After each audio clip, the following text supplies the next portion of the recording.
E.T. phone home. I'm just having some brewski beers at my Mojo Dojo Casa house. Wendy, I'm home. There is no place like home. I'm home!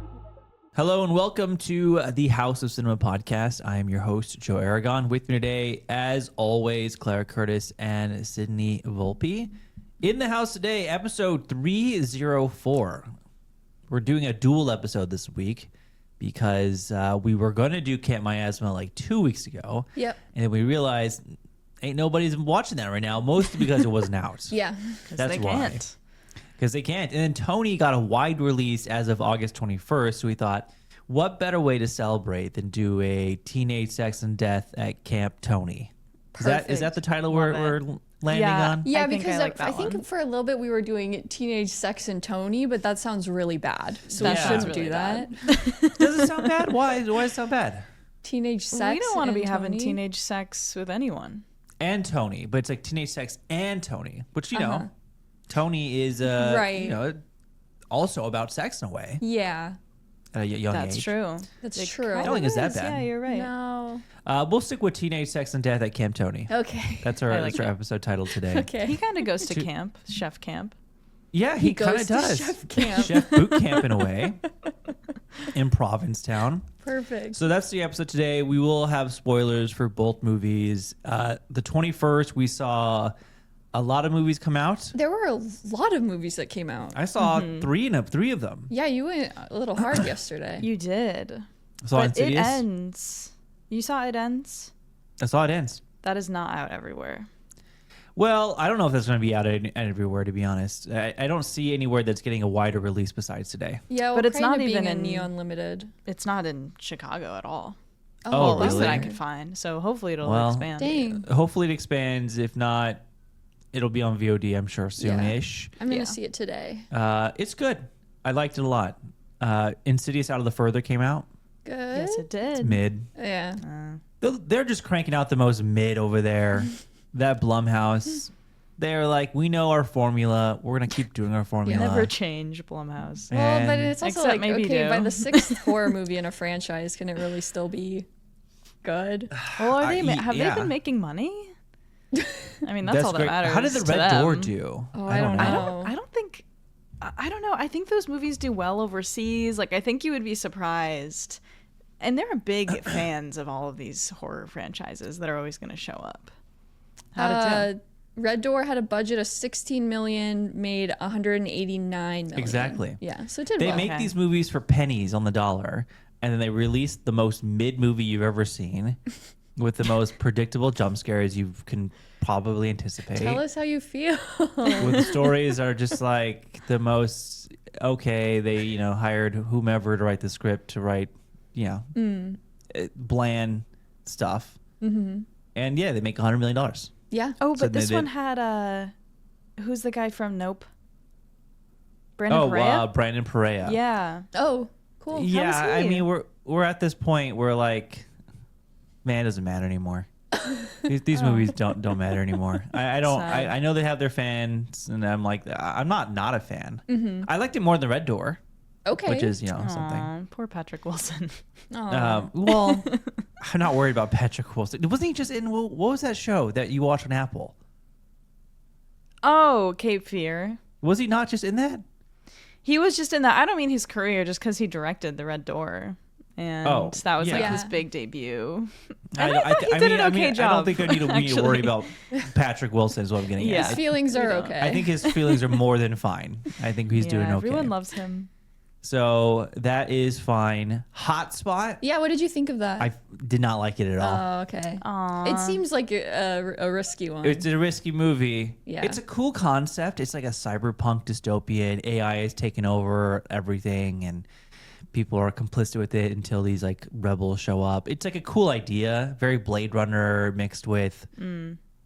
I don't know what it's mixed with. It's mixed with something. Maybe Memento in a weird way. 'Cause it's about a detective. I don't know. Okay. That's way. I'm giving it way more intrigue than it probably deserves. yeah. I was the only one in that theater, and then two people showed up as the trailers were rolling in. Okay. And then as the movie started, 20 minutes in, they both left. Oh. And they never showed up again. Oh, that's a bummer. Wow. So don't entirely blame them. It was a hard watch. I did not enjoy it. Sorry, didn't like Hotspot. Bummer. And then Mutiny. Oh, Mutiny. Mutiny. That Mutiny. Out of the last string of Statham movies, like last 4 of them, I think this is the best action out of all of them. Okay. Okay, wait. What are the last? Better than the Beekeeper? No, I think that's much better than Beekeeper. I think Okay. action-wise, Beekeeper, Shelter, Working Man.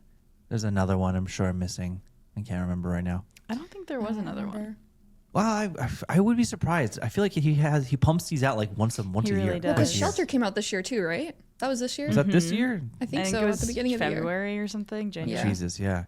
Shelter, Mutiny, Beekeeper, Working Man. Okay, of those Okay. 3, then he did Expendables, Meg, Fast X, Right. Meg. Operation Fortune, Ruse de Guerre. He has Beekeeper 2 coming up, and Jason Yeah. Statham Stole My Bike. are his I'm 2 movies excited for coming up. that.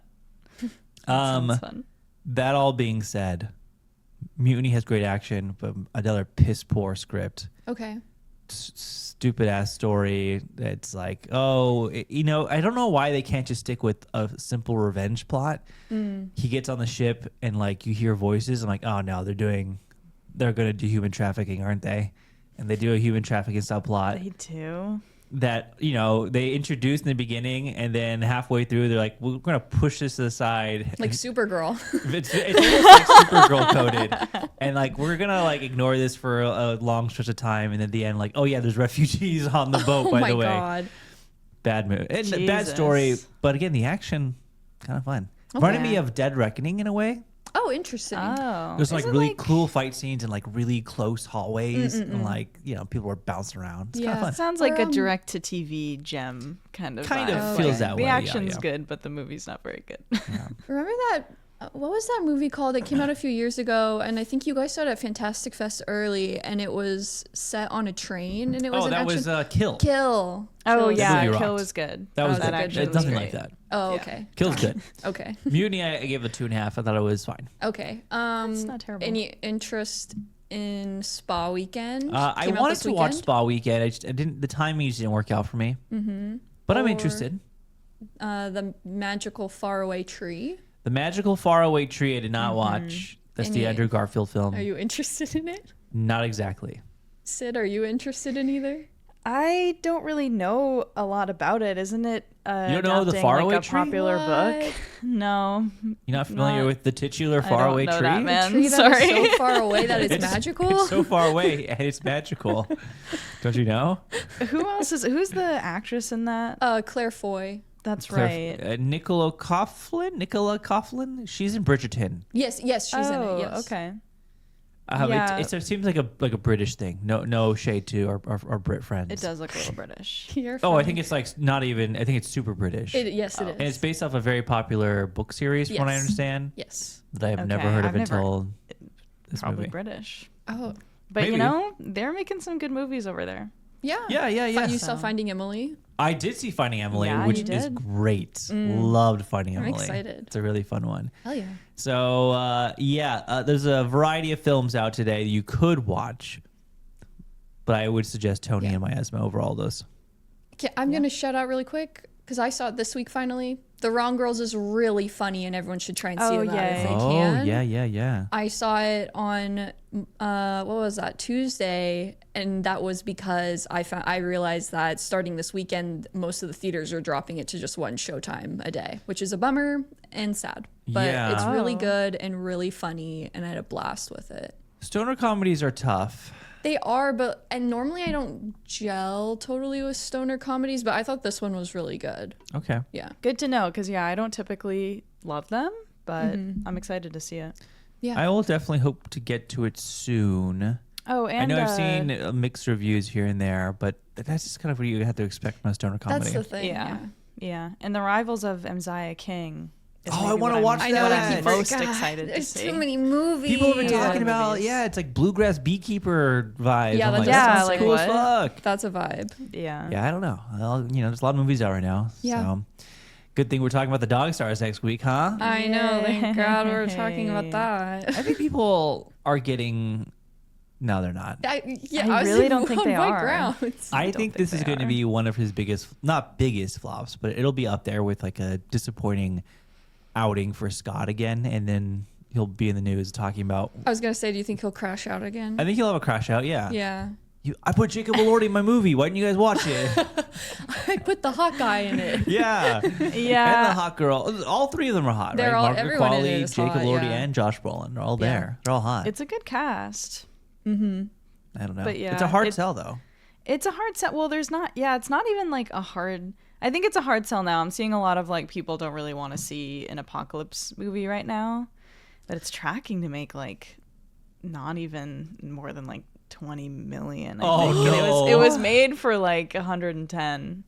Oh, So Yeah, here we go. that's I'm bad. not expecting a lot out of it, but I'm going to go in open-minded. Maybe it turns out good. I don't mean total. I mean opening weekend. Right, Opening right. weekend, yeah. We'll see what happens with it. What comes out after Dog Stars, though? Because I feel like September is usually the mark of like, okay, summer's ended and now we're moving into slower territory. Well, I think the other thing worth noting too is the same day as Dog Stars, it's Coyote versus Acme, which will be really Yes. exciting. Yeah. We week will have seen that after. by Monday. So I think Yeah, we're all we're seeing it right. Sunday, right? Sunday, yeah, I'm Yeah. excited. Which, by the way, everyone can see it Sunday. It's just AMC. Yeah. I think Regal are hosting Yes, early yes, yeah, screenings. it's so But open is to it the like public. Is it releasing properly wide, or is it going to be Next kind of Friday. limited?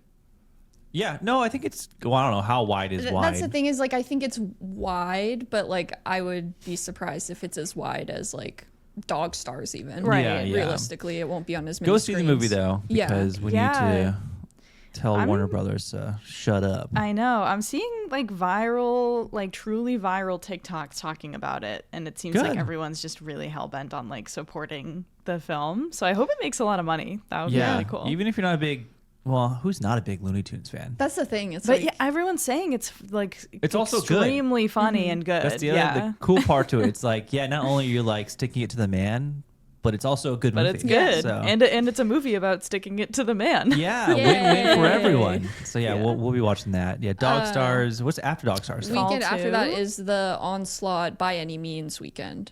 Oh, Yeah, Fall so 2. You're forgetting Fall 2. Dead Is Point. Fall 2 that weekend too? Are you sure? It says it comes out Wednesday. Oh, What is it? Is the first weekend of September like Labor Day or something? Oh yeah, it comes out on September 2nd. Hell yeah, dude! I saw the trailer for that movie. It looked awesome. It does look pretty decent. Yeah. We like Looks those fun. those Really directors are game. good. Yeah, they even showed. Have you guys seen the second trailer, like the full trailer? No, I don't think I've No. seen it yet. In the trailer, they're like hiking up the mountain or whatever, and they show one of the characters watching a YouTube video, and it's of the characters from the first one. Oh no way. Because in the first one, Really? if you remember, she's a YouTuber. yeah, she Yeah. And so she's like watching a video of her like YouTube They channel. like The recovered the Fallverse. footage. No, it's like pre-fall. Oh. It's not like it's like she was like following her as a content creator and was like Right. watching the video about. Oh my god, and she's inspired by Yeah, it's her. like inspired by it. Yeah, yeah. Oh no. I wonder if they're happening Ooh. simultaneously. Oh, that'd be They could interesting. be. That would also be interesting. Whoa. In the world, at Wow. any given moment, there are at least two girls falling. Yeah, that's the whole premise of Think fall. about that. Think about that next time you're mean to a Yeah, woman. different corners of the earth. There are two more women like in a different place, high up in the air, in a hot air balloon or something. Someone catch these women. Yeah. Wow. Yeah. So we'll see how the August wraps up and how September goes. It'll be interesting. Yeah, it's turning out. It's that funny thing of like all the really big stuff was like a month ago now, and now Yeah. we're going out with a little bit of a whimper for summer. Next week we plan on covering Onslaught. That's our goal. After the first weekend of September. Yeah. Yeah. So just there we go. Preview of next week. We're covering Onslaught, which I'm a big Adam Wingard fan, so I'm pumped for that. I'm excited. Yeah. It'll be. I think it's gonna be good. I'm gonna say now. This is my end of Oak Street. I'm like, I don't know. Oh, that's your end. See, this is I feel a full confidence in Adam Wingard. Okay. I feel like he's gonna, he made bank off Godzilla and Kong. He's like, I got my money in my pocket. I'm gonna go back to making what I love. Back to my Yeah. roots. Back to my roots, small scale revenge thrillers with a kind of a twist to them. And I'm excited. I'm excited. Cool. All right. You guys ready for this Miasma Tony time? Yes. I'm Let's start ready. with Miasma. Okay. Oh, Let's do that one okay. first. Fun. Sure. Okay. Can't Miasma. We first saw it Cannes 2026. That was so long ago, it feels like. A lifetime ago. It was a lifetime ago. What was your anticipation for Jane Schoenbrun's Can't Miasma, Sid? I mean, through the roof. That was like, I think, one of the movies that it felt like people were most excited for at the festival. Because Jane Schoenbrunn is such an exciting director because I feel like, I mean, they didn't have a sophomore slump like everyone has loved. Actually, not everyone. Their movies are divisive, for Yes. sure. Yes, There's definitely yes. like a group of people We that we had to all step out of belong our to. film circle for 1 second. Like, hang on. Yeah. We all love Jane Schoenbrunn, and I mean, I revisited We're All Going to the World's Fair, really loved it. I Saw the TV Glow was like my favorite movie of that year. And just seeing the trailers for Camp, or maybe trailers weren't out at the time, but just like hearing about the movie and what they were trying to do with it, it just sounded like a really cool like evolution for their filmography. And then you hear Gillian Anderson, Hannah Einbinder. It's like a subversion of the slasher genre. It just sounded like a project that was so perfect for them. So yeah, that was like at least top 2 or 3 most anticipated of the festival for me. And I feel like similar for you guys. Clara? Yeah. Oh, I was over the moon excited to see this. Like, Schoenbrunn is such a phenomenal director, but I feel so like attached to the filmography because like I watched We're All Going to the World's Fair at its Sundance premiere, which was virtual because of COVID, just as like I was like coming into transness, and then that movie is so much about like kind of picking into that as well, and then just like the trajectory of their filmography has felt so like entangled in my relationship to that, and it's been so exciting to see, and like it's just like really cool to see their work be accepted in like within the film canon in like a bigger way. It's tough for trans filmmakers to like break through the noise sometimes, and it's just been like really exciting to see that happen with their work. And I was really excited for Camp Miasma. It kind of like on the surface before going into it, I was like, oh, this seems to have everything I could possibly want from a horror movie like this. You're like, wearing a Camp Miasma hat right I now. am wearing the hat Oh, right you now. are wearing the Shameless hat. ad. They're not even paying us for that. Dude, I will do free ad for Camp Wow. Miasma all day. Wow. I love the movie. But yeah, so I was really, really looking forward to it. I agree with Sid. It was kind of like the big, like, oh my God, I can't believe this is playing at Cannes sort of title this year for us. So a lot of anticipation. Where were you sitting? In the same space, I think that after TV Glow, which kind of rocked my world when I saw it, I mean, Jane Schoenbrunn had like launched into, I don't want to say stardom. It's so weird because like I feel like for us who are watching movies every day and we're really tapped into the culture, into the world, Schoenbrunn is such a household name now. And after Glow, that really became a little bit more solidified. I don't know exactly if that's true in the popular mainline culture.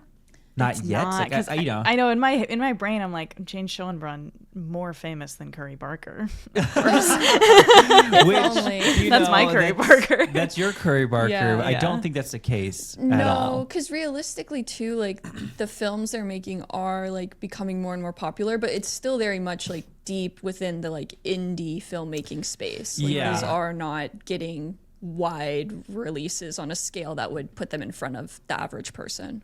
I mean, they are getting wide releases that are in front of the average person. They're just, you know, we're not talking like Glow made $5.4 million. I saw it at a regular schmegular AMC with a full crowd, terrible crowd, by the way, because it was in front of regular schmegular people who were not really aware of who Jane Schoenbrunn was and the kind of films that they like to make. And they definitely were not aware of like the kind of movie that Glow was. I don't know how much Miasma is tracking. I'm gonna actually check this right now. Yeah, for how it's much worth checking. is it's made so far, since we're kind of like a few weeks post its initial release. It's made $2.1 million on a Okay. $10 million budget. Yeah. I don't know. Are you guys seeing more, or have you been seeing more ads for this movie than Glow?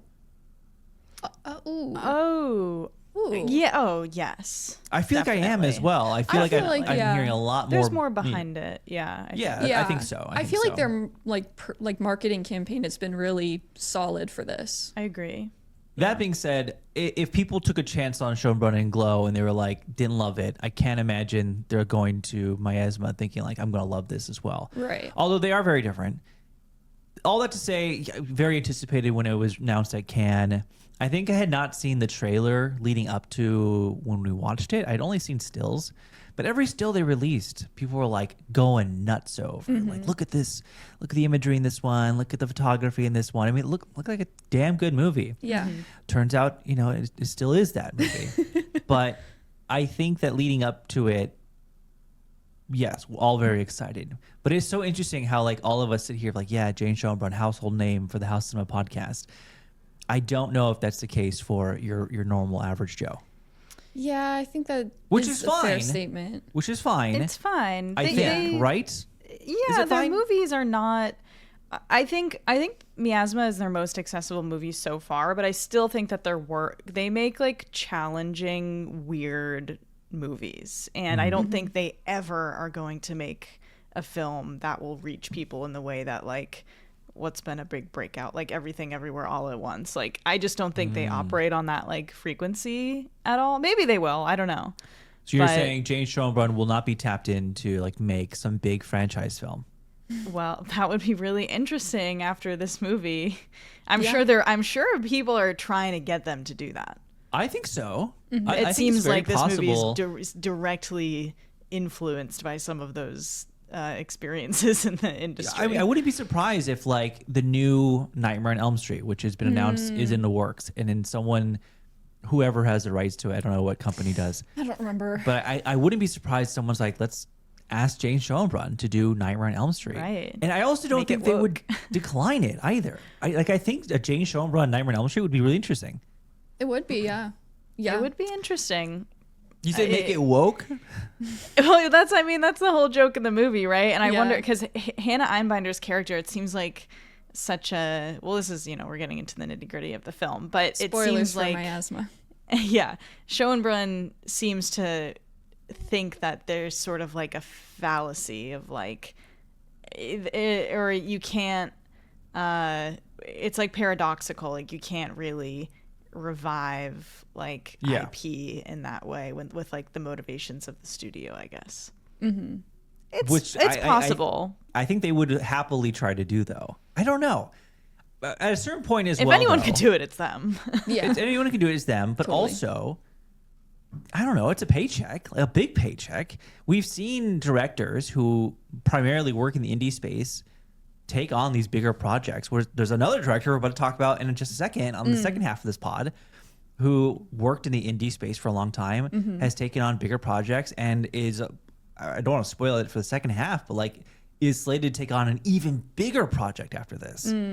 And I don't know. I think that like there's something exciting about these indie directors who have made really intimate personal films like Jane Schönbrunn, who can show that they make those movies, but also like translate that to big budget projects. I think that'd be exciting. Not even like, maybe not even franchise, but like something with like a 60, 70, $100 million budget. Yeah, just like a What does tier that up look from what like? they're A doing tier now. up from Glow and Miasma. I think Jane Schönbrunn kills it. Yeah. That's true. Always like to see directors you like getting more money. Yeah, that too. That's the thing. You know, always this fun. is a tough system to be working in and to live in. Why not do the classic, for Jane's case, 2 for me, 1 for you kind of situation? I don't think they would fuck up a 1 for you scenario. No. I don't think so either. I think they would be very adamant about also addressed in the movie, like getting final cut and having creative control. Oh, for over sure, it. for sure. There would be like an irony to it, absolutely. Yeah, for sure. And I wonder if they could, if they could get to, I wonder if like if there's a studio that would be cool enough to like let them do what they want to do rather think than the other that's way around. Probably the You're probably right. Yeah. But I also think, again, maybe I just think the power of Jane Schönbrunn is so powerful in that, like, I feel like they have a clear enough head on their shoulders in that if they're not given that opportunity, they just won't take it. Yes. That's very true. Yeah. I don't agree. know. Yeah, I agree. I guess we'll see. Do they have another project lined up that's not their book?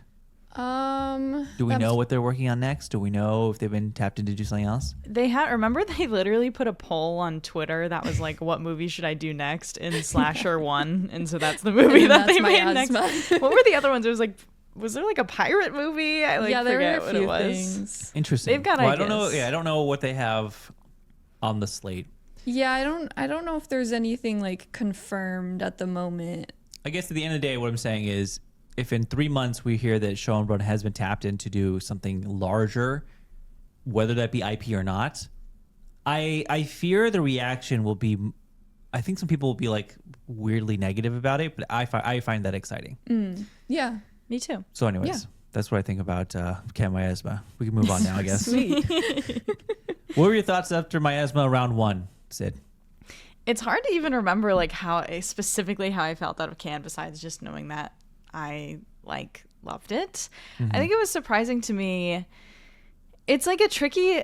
I think Jane Schoenbrunn's films are so special because they use film as a medium to like its maximum potential to like portray feelings that can't always be put into words. And I think this one, maybe most of all their films, it's like you kind of get lost in all the like layers of artifice in it, and you're not quite once you watch it the first time, you might not quite have a handle on exactly how everything connects in like an intellectual way, but you feel exactly what the movie wants you to feel. And I just thought that the climax of it, it's so funny like using these words to describe what's happening in the film.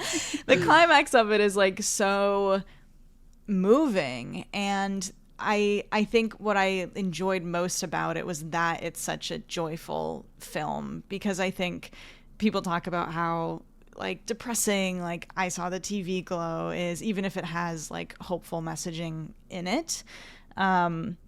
It just felt like they were like having a blast making this film, and I felt that joy just like radiates from it, I feel like. And it is just like seeing them like have a little bit more of a budget, and all the matte paintings and the surrealism, and like seeing all their influences come into play. It's like you go into a Schoenbrunn film knowing that they have their things, and like you love their like little motifs and things that they do, but you know that you're gonna get something that's also like completely different from their last project, and like everything I was hoping for from it I got. So I loved it. What about you Claira, guys? initial reaction?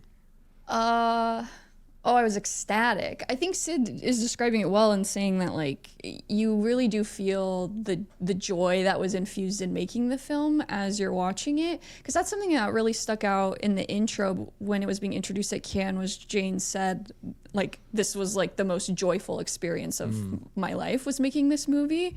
And so like I do think that really comes out in the filmmaking itself and in the way it's exploring these ideas.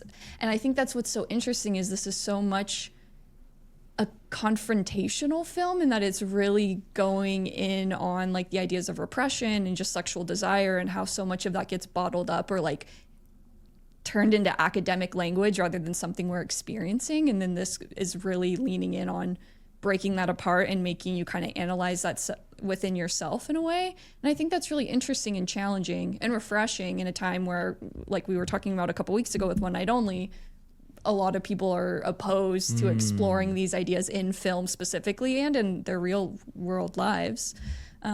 So I think the way it's doing that in this is really satisfying and thought-provoking.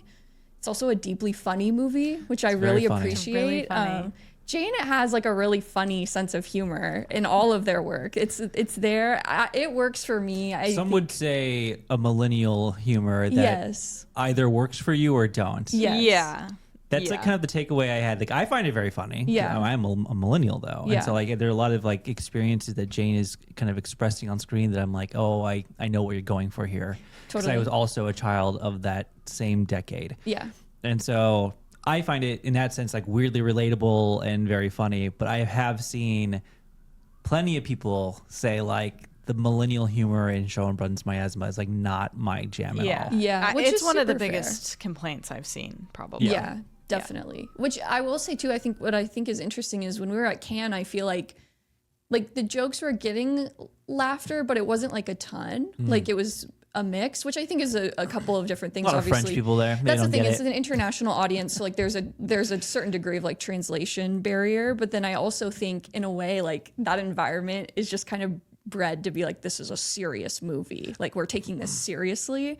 But then when I saw it again, just at my AMC, my theater was eating it, like just like dying laughing at like all the big jokes. And I was like, oh, this is so cool. Like it's clearly connecting and resonating on a certain level with the humor in this audience, at least that I'm a part of right now. Yeah, we know so true, in yeah. France, man, they have really bad candy at their movie theaters. They just don't get the candy jokes, you know? They don't understand. So true. Right. They don't understand. Their candy is protected by better health regulation. Yeah, than ours. that's the problem with that. You know, hey, This there's is no America shade to now. France. Yeah. International waters, once you pass them and you go over to overseas, the candy there, health regulations, everything is too. There's not enough sugar in everything. That's That's true. the problem I Yeah, have. You know, that's all the true. chocolate tastes too pure and rich. Like, Their no, KFC no, doesn't have I need to chocolate feel like potatoes. it's manufactured. No, M&Ms Yeah. are terrible. want it Like, to it's Yeah, that their time M&Ms of are day. rough. I want to, I want to taste plastic and fake. You know, I've been growing up with that 30 years. That's how I've eaten Yeah. them. You know, Yeah. my body's used to it. Yeah. Jane would get it. Jane gets it. Jade would definitely get it. But that's so true. Like my audience rewatching it now that it's like out, laughed a lot more than I feel like the Cannes audience laughed. Because yeah, Cannes, I mean, there are a lot of like, I feel like we are like definitely on the younger side when we're at like press screenings and stuff. There's a lot. I mean, every like old guard critic is going to be at Cannes, and it is like I wouldn't be surprising if part of people not liking this movie, like there's like specifically like film Twitter humor in this movie. Like it's gonna Yeah. be alienating for some Yeah. people. Yeah. Yeah. Which again, is going to work for some and not work for a lot. You know, Right. for a movie, the third film in their filmography, it's not going to translate well to the common person. You know, Right. The common person isn't on film Twitter, nor probably they should be. Yeah. Yeah. yeah. So you liked it. I liked it a Is lot. what you're saying. Yeah, I will say too, I think the other thing I took away from this as well, though, is just I think this is a great indication of where Shonen Brun is like refining their collaborative partnerships with different people. This is the same cinematographer as I saw the TV Glow, the same production designers. Jack Haven is back in this, which I think is like obviously, like in my opinion, in some ways is like the standout of the whole movie is their role in this and playing Little Death, and just like the transition from Jack Haven's character in TV Glow to this is like a big deal, I think. And it's Yeah. just really interesting to see them kind of locking in their creative partnerships through this as well. Different production companies, though. They Yeah. switched from A24 to Mubi. Yep. Wonder what's next for them. Like, I know. is Neon next? They're gonna kind of go through all of Get the them. whole Maybe. trifecta. The trifecta of Infinity indie Stones. distributors. Yeah. We'll see. We'll see. How are you feeling about it? Good. I walked out of the theater in Cannes liking it a lot. I didn't like it as much as Glow when I saw it. Right. And Right. I still stand by that. They're just very different movies. Glow continues to be, we talked about Glow on the pod, but Yeah, we did a Patreon episode we did on a it. whole episode on it just very recently. But we talked about how Glow, there's something about Glow that really continues to just sit with me. Always will, in a way that I just won't forget. Miasma is so different. It is so much more on the surface, like lighthearted and absurd. And I think we can finally use the word campy appropriately, by the way. Yes. Too many people throwing the word campy around when things are not campy. That's a different gripe. But it is so much, it's so different. And that was really exciting about it. It's just endlessly hilarious. But in typical like show and run fashion, there's a lot to kind of dig through here. There are a lot of layers you can kind of peel back and try to understand like what show and run's going through and trying to communicate to us as an audience in terms of how media once again kind of shapes you as a human being. I like that this is the potential conclusion to this unofficial media trilogy that they have done. Sexual desire and kind of just the way that they are able to, I think someone had said earlier, portray that on screen visually without us having to like sit down and talk about it. No characters are kind of like explaining it to us word for word. Einbinder and Anderson are incredible in this movie. Yeah. So good. You know, Hannah Einbinder, we've only really seen in TV, Yeah, and Hacks. in Hacks. And so this is kind of their first big foray into the movie world. I'm really excited to see what they do next because Hacks is over. Oh yeah. Endlessly talented Hannah Einbinder, and getting Gillian Anderson to do this kind of crazy pull. Yeah. Considering her history as an actress and kind of the reputation she has going into this movie, it works on so many different levels. I think Gillian Anderson is the most incredible. I mean, everyone's really incredible in the movie, but I think it's Gillian Anderson that really kind of moved me in ways I didn't really expect. I loved it a lot. I think that if you're on the fence about it, you should absolutely be going to see it and supporting someone like Schoenbrunn, because there are not enough artists like Schoenbrunn out there working today. Yeah. Yeah. You know, I think Claira said it. It's one, hard for any trans filmmaker to get their art out there. So the fact that there's someone like Schoenbrunn who is not only getting out there, but getting out there in a big way, I think we need to show up for it. Right. Yeah, And I think agree. I don't like when people sort of, well, I don't know how much this is talked about, but I do think people talking about their films as like being about the trans experience. Right, as the and- definitive trans experience. Exact definitive Yeah. trans experience, and that's sort of like at the forefront of it. I do find that their movies, like, I don't think people should see movies this way, that like, oh, that like I'm not trans, so like I can't relate, so maybe I won't like this movie. Oh, that's so No. strange. Yeah, Yeah, I don't. yeah, I don't think that's like- a thing Yeah. for this. But if it is something that you feel like you don't like know a lot about or something, or you feel like intimidated by that, like, I think that their movies are so universal in so many Yeah. ways and like so moving. And I mean, yeah, it's talking about our relationship to our bodies and our sexual identities and like where that comes from, and dissociation during sex, and all of these really powerful things. I think the film like really, it balances its tone really well. Like the scene on second watch, the scene where Gillian Anderson is talking about the experience she had filming the scene they keep talking about in the Camp Miasma film. It's like so profound and moving.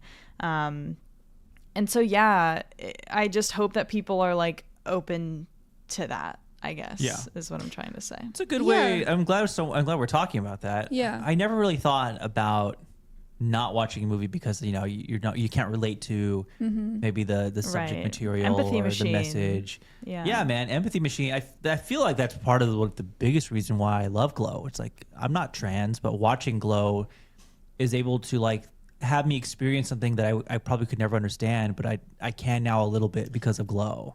And that's what makes watching the movie so exciting. But I think there is still like a universality to Schoenbrunn's movies, like Glow, like Miasma, and that like you don't need to be queer or trans to enjoy a Schoenbrunn movie. No, and I think too the thing about their work that is important and exciting is that there is the specificity of it, of this is coming from a trans perspective, and it is intentionally trying to kind of pick apart that experience, but also like if you broaden the ideas of it, of just like trans identity into a larger idea of just trying to understand your own identity, then it becomes a universally accessible idea. Like, Right. sure, this is through a trans lens and that's essential to the text, but also like everyone experiences anxiety or like misgivings about their identity in one capacity or another. And so it is something that anyone can kind of watch and experience some sort of relatability to. It's just the assumption of, oh, it's trans, so I can't feel it. Yeah, Exactly. and I hope, maybe this is me being optimistic. I'm usually a cynic, but I think I'm being optimistic in this case. But I feel like over the last 10 years or so, that idea is slowly starting to erode, that like just because that person's trans, it means like I can't watch that movie. I feel like as Gen Z, which, you know, we like to talk, we like to criticize Gen Z as an audience here and there for different reasons. But there's one thing, well, one of many things I can give Gen Z credit for, but I think that like this idea that like they're going to the movies. Right. They're the demographic that's going to the movies most. Yeah. And I think that their willingness to watch almost anything is really exciting. And Yeah. so I think that, I hope that idea that like I can't watch this because I can't relate to it is slowly starting to erode. But you are seeing that conversation happening with, not just like trans filmmakers. I saw that conversation happening with Turning Red, Right. Yeah. where people were like, I can't watch Turning Red. I was never a 12-year-old, I've never had a 13-year-old period. girl. Yeah, I didn't have a Period. period. I don't know what this is Okay, like. well, use your imagination for a moment. Yeah, and I remember watching that. Like, I can't believe this is the takeaway people are having. Yeah. Like, well, I don't like the movie because I don't understand it. Can't relate to it. Like, that's not. Yeah. That's not the point. Yeah. That's And what again, a like, film that's- is literally for. yeah. So I hope as Gen Z gets older and Gen Alpha kind of comes into the scene, I hope that like that idea starts to fade away. Yeah, definitely. Yeah, and I think on the flip side of that, I mean, we talk like Gen Z is going to the movies, and I do think, yeah, like it felt like the crowd at my screening was younger and they were laughing, they were enjoying it. But I think this is a good film, not only in that it's about sex and intimacy and sexual identity, but it's specifically tapping into things that I think relate directly to the conversation about Gen Z being like afraid of sex in movies, and even that they might be having less sex than prior generations. We just talked about this, but I do feel like there's such a closed offness about this younger generation, and we feel insecure, and it's like cringe to like put yourself out there and stuff like that. And you see the journey of Hannah Einbinder's character of how she's just sort of hiding herself away from that experience and that like vulnerability. And what I find really moving about their relationship is that she has found a person and like a partner who is like fully accepting of them like exploring that about themselves and will be like there with them through it and kind of like sees them completely. And I hope that that's like really cathartic as something that's like, it's okay to have things about yourself that like you think are weird or that like you don't understand. Like someone will like see that in you, and it's worth seeking that out and like committing to finding that and like having that experience. Like Claire said, it's a very universal experience. Yes. Right. That many people feel that way. So what you're saying is Jane Schoenbrunn is the anti-Will Gluck. It's so true. Yes. Bizarro Will This is Gluck the is answer. Jane Schoenbrunn. And the call has Well, been in that, answered. like, Will Gluck kind of caved to this. He's like leaning into this idea of, oh, we should keep this off screens Exactly. to prevent people from feeling I saw the uncomfortable. data. I have it right here in front I of have me. empirical proof that I have people don't empirical want proof this. Gen Yeah. Z hates sex and that they hate nudity, and so I'm going to take Right. it out of my movie because I don't want to upset them and I need to make money. Right. And then Jane Schoenbrunn's like, fuck that. Yeah, that's know. where the true tragedy lies, is Exactly. doing that. Like, Exactly. that reinforcing that idea is the problem. And so I'm going to make a movie that explicitly is against that. Right. And about like this sexual exploration and this kind of like recognizing pleasure comes from different places. And like, it's okay to be like, to explore that, as you said, Yeah. you know? And I think that's what makes this movie so powerful at times. It's like, it is about like pleasure for so many Absolutely. people. And like, it Yeah. means different things to different people. And they're so willing to explore that in Miasma, which is so refreshing when, 2 weeks ago we talked about a movie that's so unwilling to explore that. Right. Well, and I think the thing about it too that I think is so engaging is it's also so intentionally exploring these ideas of playing with your desire and opening yourself up to it through a very consensual space. Like the whole like constant line in the movie of if it gets too real, just turn it off is like a constant Yeah. reminder throughout this process. Is goosebumps. that like, I know it's like that option is there if you need it and you can take it, but I hope you like open yourself up to this experience Yeah, still. be And- curious. yeah, and like the safety net of I can stop if I need to is like such an interesting and essential part of like the DNA of the movie, is that it's there, even though you kind of expect it not to be, because it is also framed through this lens of like a slasher film where that wouldn't Right. exist typically. Yeah. Yeah, You think Will which Gluck is- watch this movie? I hope he does, and I hope he learns a thing or two. I hope he sits his cis ass down and listens. Let's a Clockwork Orange him. I know. We'll start in a chair, peel his eyelids back, and like watch Miasma Look 5 at times this. in a row. Look at this. Now show us the nudity cut of One Night Only. Show us. I know, like Where's the it was sex there. cut? It was there, and he took that away from us. Oh, he took it away. Yeah. Oh, well. Lame. But yeah, it is like, yeah, once you get into like the slasher thing and like Hannah Einbinder's character being a director and everything, there's a lot going on in the movie. And I was wondering if you guys agree that this is probably Schoenbrun's messiest movie so far. That's kind of where also I sat with it when I left, and why maybe I don't. When I say I like it less than Glow, You're keep still in mind really I like love, it. love Glow, Yeah. and I still really love Miasma. But there's a lot going on in this movie. Mm-hmm. We haven't really even tapped into kind of like the meta commentary on horror as a genre and the slasher genre specifically, the and how self-eating process of remakes and reboots and all of there's these a lot things. going Yeah. on. What you need to know is that every slasher movie is inherently sexual in some capacity, and it's messy, but it's a mess that I'm happy to embrace and watch because I think it's still handled in a weirdly like poetic way. Yeah, I would Yeah. agree. I think the mess is almost necessary in a way because like talking about these things is inherently messy. Like it's not a clean, easy conversation in any regard, and so it almost I think works that this is almost like a little chaotic in how it's trying to pick into these things. Yeah, think? I agree. I agree. I think it fits into that. Yeah, I mean, they're using this very like absurd tone, and you're not quite sure like what's real or what's not, or like what's meant to be like in the real world and what's not. But I think it does ultimately work. Like you like ultimately understand the spirit of like what they're trying to say. But it is, I think I saw the TV Glow as a more perfectly constructed, like followable, like metaphor in certain ways.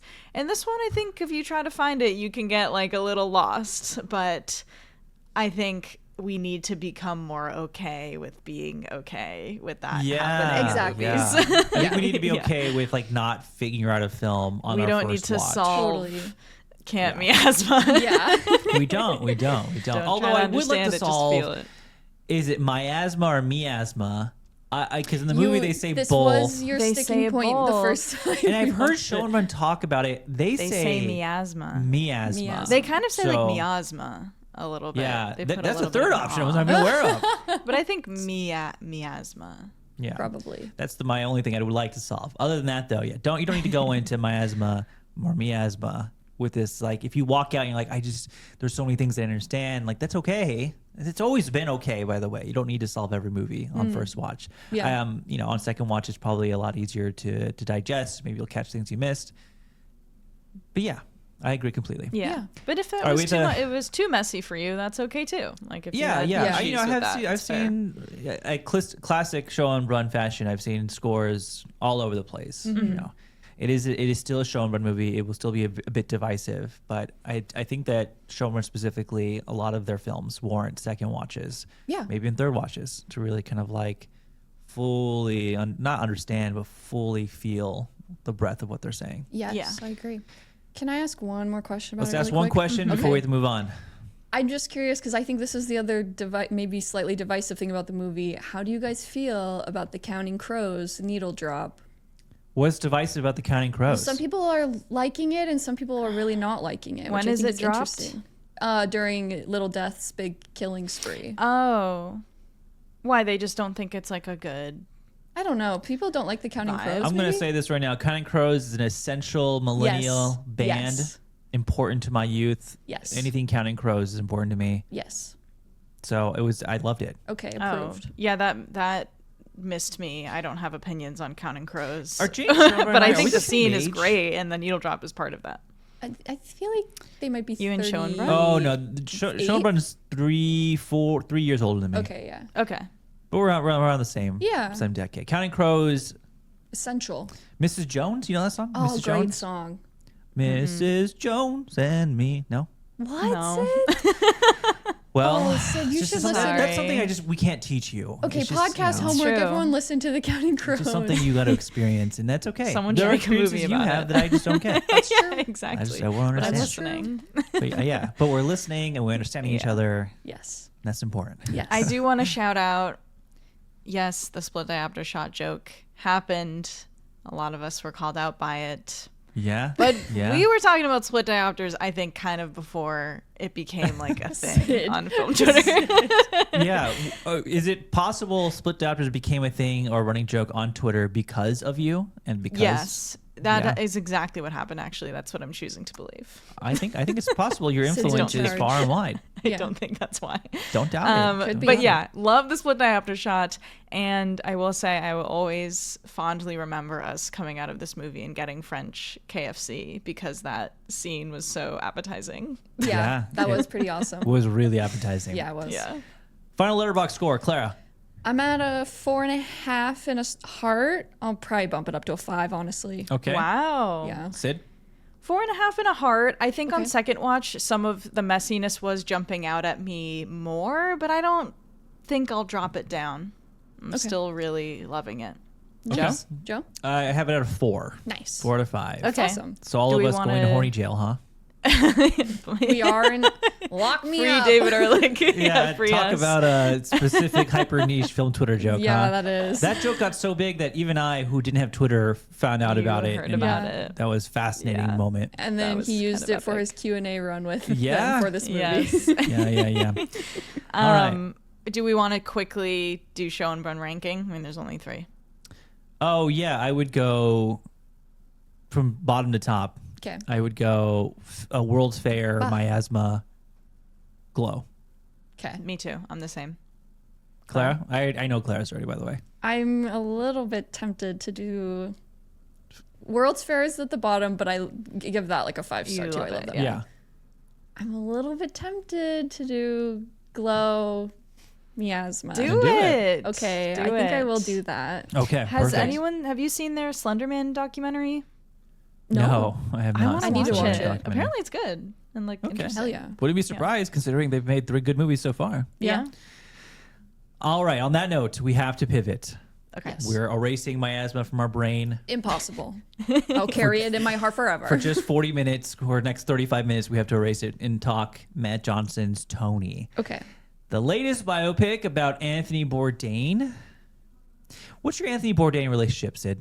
I'm very curious from you specifically Yeah. because you are younger. Yeah, it's not a very prominent one. Like I feel like everyone I did like more like a lot of research on him before seeing Tony because I just got like super curious hearing about Kitchen Confidential and all of that.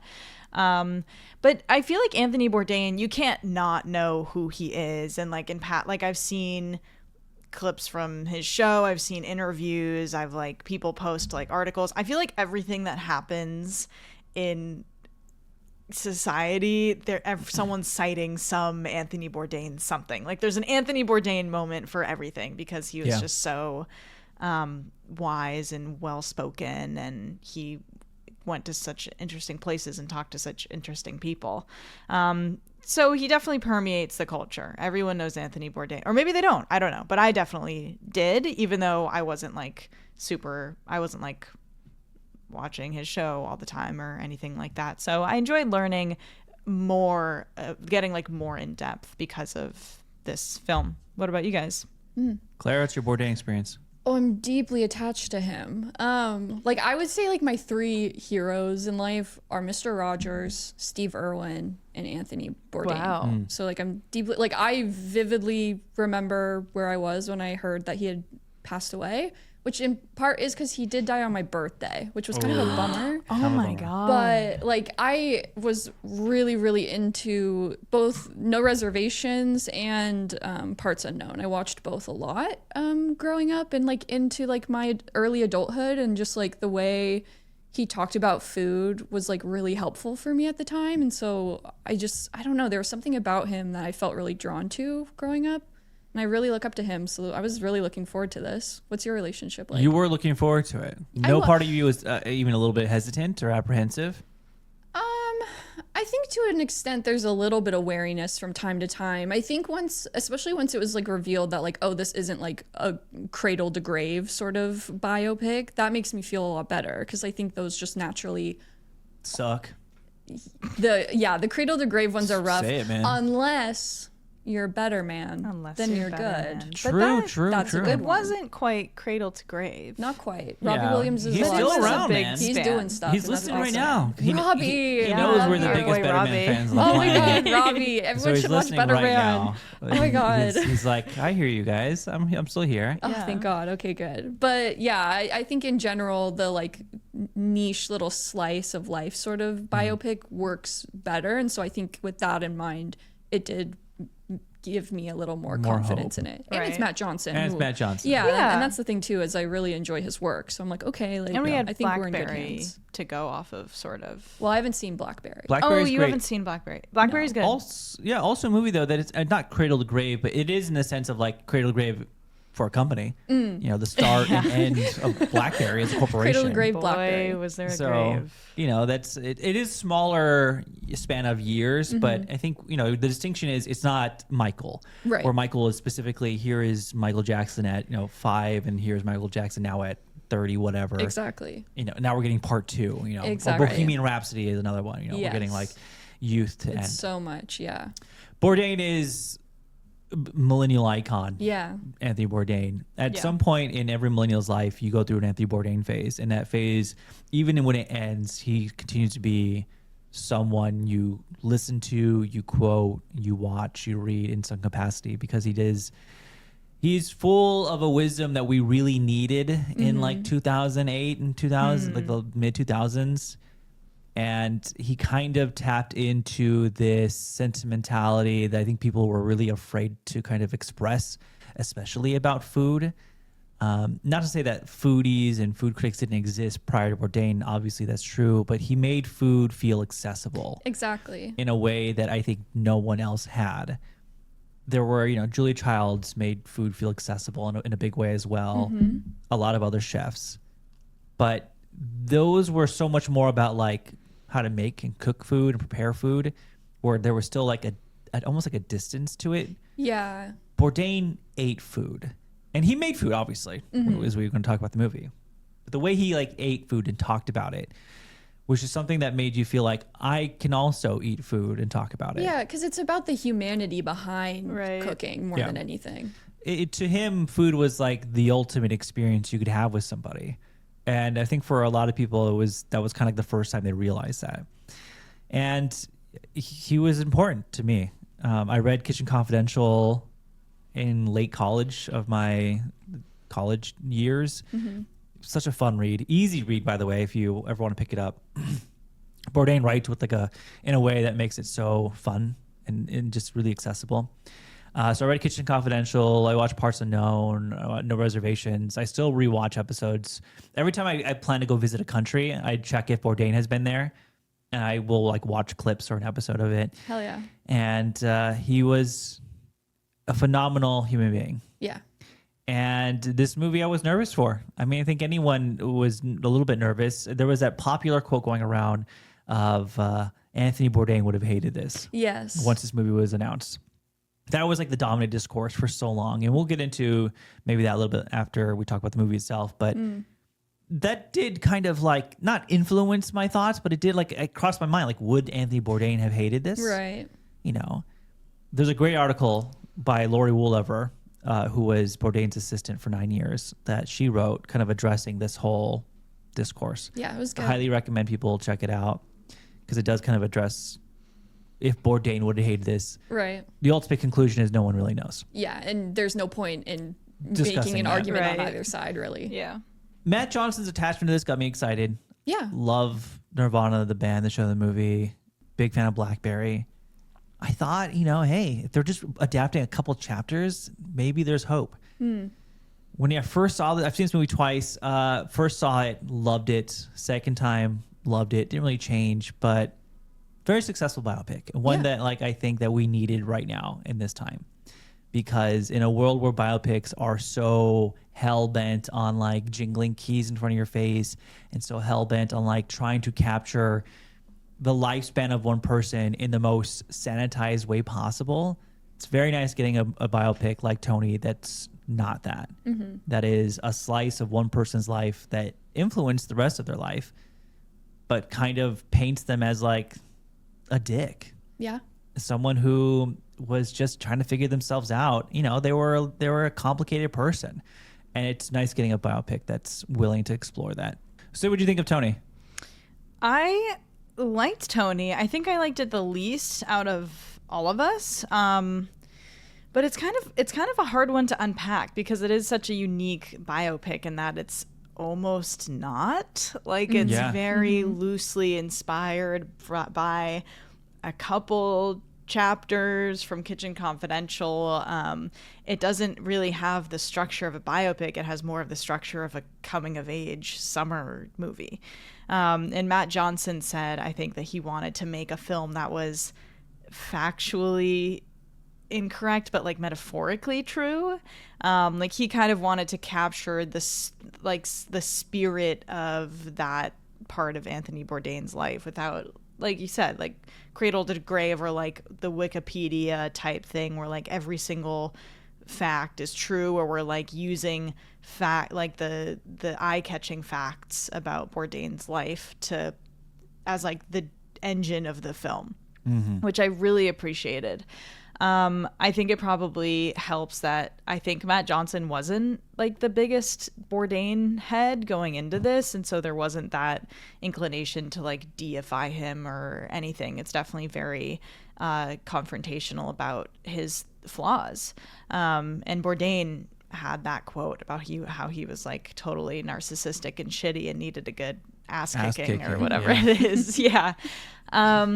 So I really liked it. I think that I was skeptical because I thought the trailer was bad. Like the trailer wasn't rough, great. Yeah. It ends with when he's like, "Oh, my name's Tony." Like what I, No, whatever. what's your name, son? Anthony Bourdain. Yeah, exactly. Okay, I was nervous once the trailer came out for sure. Yeah. So I liked it. I think Dominic Sessa is really good. I think Antonio Banderas is like probably the standout of the film for me. I think he's so good. We love Leo Woodall. Love and Leo I think Woodall. He's really good in it too. He's really good. Amelia Jones' character, I think we will talk about, but she is good in the film. I think it works. I honestly think it like almost strays too far from being a biopic.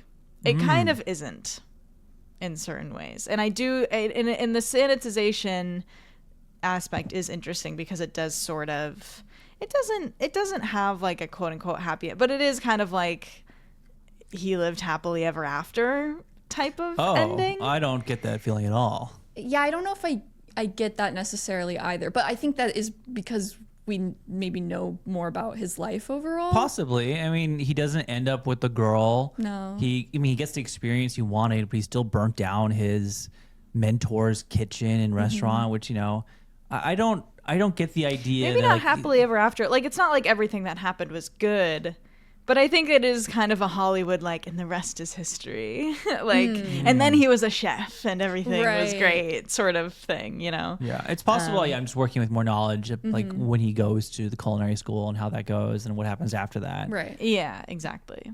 But sure, yeah. Yeah, and I think one of the most interesting things I read about while I was researching it, I sent you guys this article. I forget where the article was, but they were talking about like The Guardian, I think, yeah. The like sort of the myth of Anthony Bourdain and how he had reckoned with his impact on toxic culture in the culinary industry and how Kitchen Confidential became like a bro Bible that sort of fueled like masculine, like toxic environments.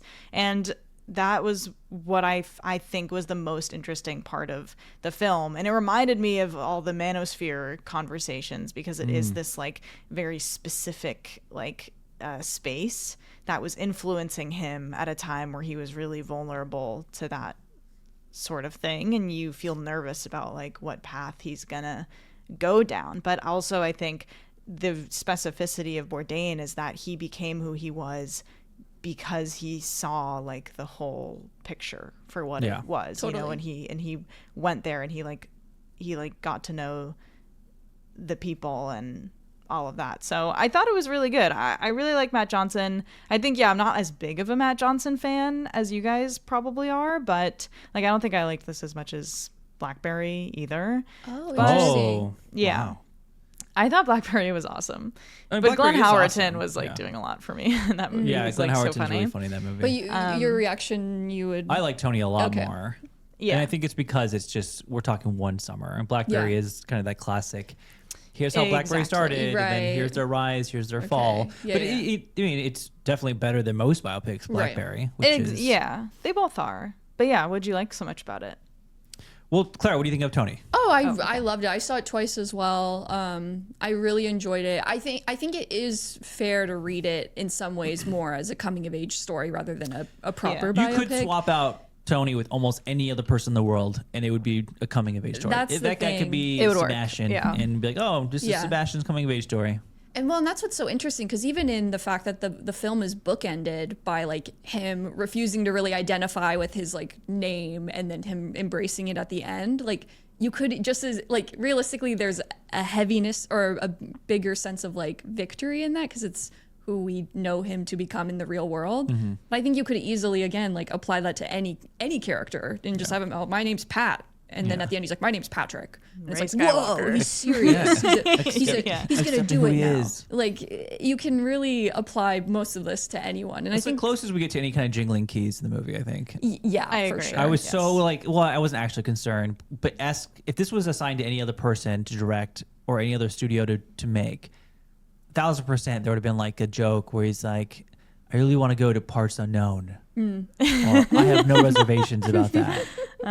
You know, or like, wow, this kitchen, you guys are really confidential in here. Oh my God. 100% there would have been a moment like that from like Warner Brothers or Paramount. Yeah. I think that, like you said, because Matt Johnson isn't deifying Bourdain in a way that a lot of us do, there's more restraint in it, and that they're not doing that in this movie. I agree.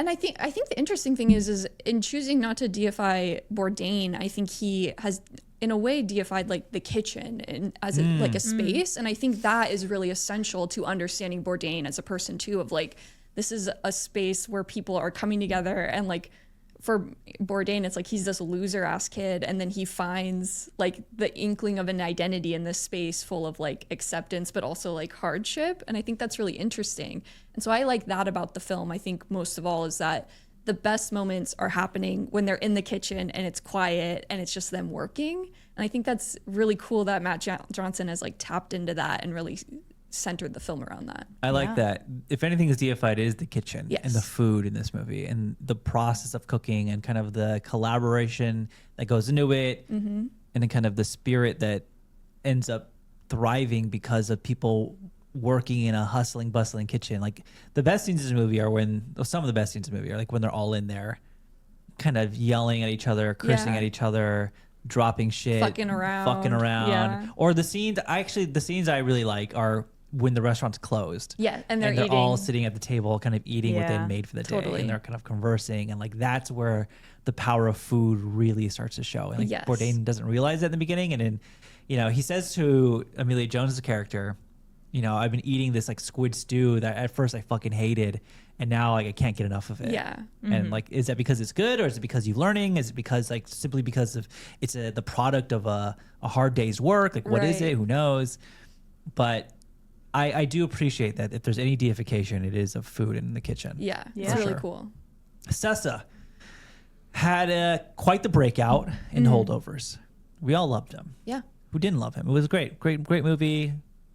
We all thought, oh, this guy is going to be big. After that, he goes on to do what? He does that really shitty Christmas movie on Prime. Oh God. What was Yeah, that that's called? Oh, right. what fun. Oh, what fun. Yeah. He did an indie film called Toe.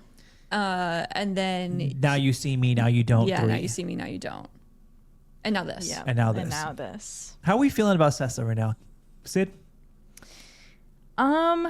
So good in the Holdovers. I'm so Let's it's reemphasize tough that. because Yeah. it's like Yeah. it really was, you watch him and you're like, fuck, like this kid is like something special. Like he's like got like old movie star energy. Like you can just tell he's gonna like go places, and he is definitely going places. But it's been super interesting to see, especially in like the current studio landscape, like where these up and coming stars are going. We just were talking about Indy Navarrete being Rogue, and everyone's like, what's Chase Infinity doing? Like, is she gonna do like more indie stuff, like, and all of that? There's so many different places you can go. It seems like he's probably trying to do a couple different things, and I honestly think it's like not a bad range of projects that he's done after the Holdovers. Streaming movie, whatever, everyone's doing streaming movies now. Make a quick buck. Make a quick buck. He got into a big franchise. Movie wasn't very good. He was still charming in it. He was doing his was. Dominic Sessa thing. He's got like a thing, and I think it lends itself well. He does exude like old movie star energy. Totally. Yeah, Not just like his physicality and appearance, but he does. As someone who's talked to him a couple times you now, have, that's right. he has, and this is not a slight at all, but he has an attitude in a He way that sounds like reminds a little me. diva.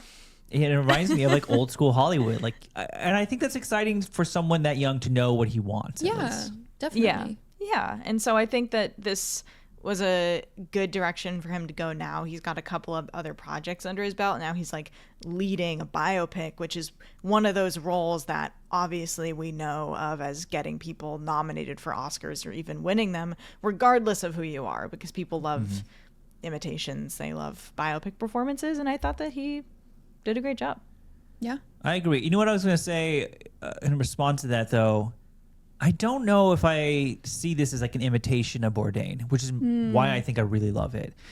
I think what I love the most about Tony is Matt Johnson's allegiance to not making this as historically accurate as possible. Yeah. Sure, yeah. Like what you said earlier is so important to me, in that like to Matt Johnson, storytelling is so much more about like the spirit, the accuracy of the spirit and the metaphor that they're trying to tell.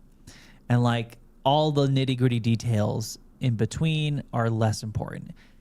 In fact, I think it's not crazy to say that the best biopics are the ones that are the least true sometimes. If you get some of these things wrong, people in their life, this movie's conflating several people in Kitchen Confidential into like one person. Exactly. And I think that's really important to like what the theme of the movie is and like how Matt Johnson's telling it. If this movie is trying to subscribe to like getting every detail about Bourdain's life correct, it wouldn't be as good. Totally. And I think that boils down to also Sessa's performance. I don't see him like trying to be Bourdain. Like, sure, he kind of looks like him, but also like not really. Yeah. Like you've seen older photos of Bourdain. Like the they both have the hair. big wild hair. Yeah. Yeah. But like I'm sure they could have found somebody who is more appearance-wise accurate to what Bourdain looked like. But Yeah. that's not the important part. No. And I don't see like Sessa like trying to nail like this impersonation of a younger Bourdain, which I really appreciate. I think that's partly a Johnson directorial decision, and also like Sessa just being a good actor. And like what Sessa embodies is the spirit of a untamed, abrasive, self-destructive younger Bourdain. And I think that's what he nails the best. Yeah. Very well said. I agree. Sessa, I don't know if I can add anything to what you just said. I think that sums it you up like perfectly. Sessa as an actor? Yeah, I think he's good. Yeah, I mean, he's fine in the now you see me, now you don't thing. It's probably one of the better roles in the movie. Yeah. I haven't watched anything of his where I'm like, oh, he's not doing so great here. Like, I think he's a reliable performer. It is interesting, though, as I said, these younger actors who are in their early 20s now are coming to this crossroad in their careers where they could be going down, franchise pipelines, possibly getting stuck there, possibly not. Chase Infinity. What is Chase Infinity doing now? She did the Handmaid prequel show. Right. Yeah. Which was What like has she done something after she was that? committed to that took up a lot of time probably. She's slated Yeah. to do some like smaller movie with a female director, which I think Okay. is awesome, but I forget what it's called. Something called the Julia Set. Okay. Oh, okay. It's just interesting, though, because the opportunities are there for them. And it's going to be interesting to watch like where they end up choosing and going. Yeah. But for Sessa, I think that like the two big projects he's chosen so far. Well, Now You See Me was a big project, but the Tony and now Holdovers are really exciting stuff. I'm excited to see what he does next. Yeah. My Definitely. biggest question is, can he do? I feel like he's done the same sort of performance in every one. That's the thing. I'm curious to see him do something a little bit different because he does that sort of like cocky but secretly insecure thing so well. He Yes. does. But Yeah, can he he has do a very anything good else? Yeah. Kubrick stare. Like he does like the head tilt, Yeah, eyes up yeah. look. And I'm like, I know you're vulnerable behind Yeah. that Right. masculinity there. Yes. He shows a lot of it in his eyes, but curious if he can do more. Yeah. But I do like I like what he's doing now. Yeah. I like him. Yeah. Sid, as an East Coaster, how do you feel about like how Provincetown is represented on Oh screen? my God, I'm glad that you asked. Yeah, this is specifically like, I mean, everyone on the East Coast knows Cape Cod, but I literally went to Provincetown every single summer growing up. Like that was like, we had a timeshare. You're like there, Amelia Jones in this movie. Oh my God. So true. Yeah, so like, and obviously Provincetown is different now than it was in 1975, but it's been a queer haven for decades. And that was something I was curious about, like how that would be represented. I'm a little disappointed. I don't know really what the fair expectation is to have of this film, but like Provincetown isn't just like, yeah, as queer people go there for vacation sometimes. Like it's like a queer space. Like it's like a very noticeable queer space. And you see, you know, there are subtleties, like Tony gets there and he sees like a gay couple kissing or something, and you see him sort of like give it a look, like he's like not used to seeing that sort of. But Bourdain had specifically said, again, it's like I don't want to hold the film to specifics about Bourdain's life because I don't want to go against like this great thing the film is doing. But Bourdain did say that being in such a place of tolerance like really shaped his view of the world. And I wish he had like interacted with queer people in like any way. It kind of like drops that the bartender was queer, and it's like, I was queer the whole time, and you're like, whoa. I've had a woman at home waiting for me. Like, okay. Exactly. And it's like, okay, cool. So he was like interacting with her and didn't even know it, and it like didn't influence, but we don't see him as being like a homophobe who needs to have that like corrected. So I was definitely more, I wish we had seen a little bit more of how like a kid from the suburbs of New Jersey, what he actually thought about like being in like dropped into a space like that. But it's just not really part of it.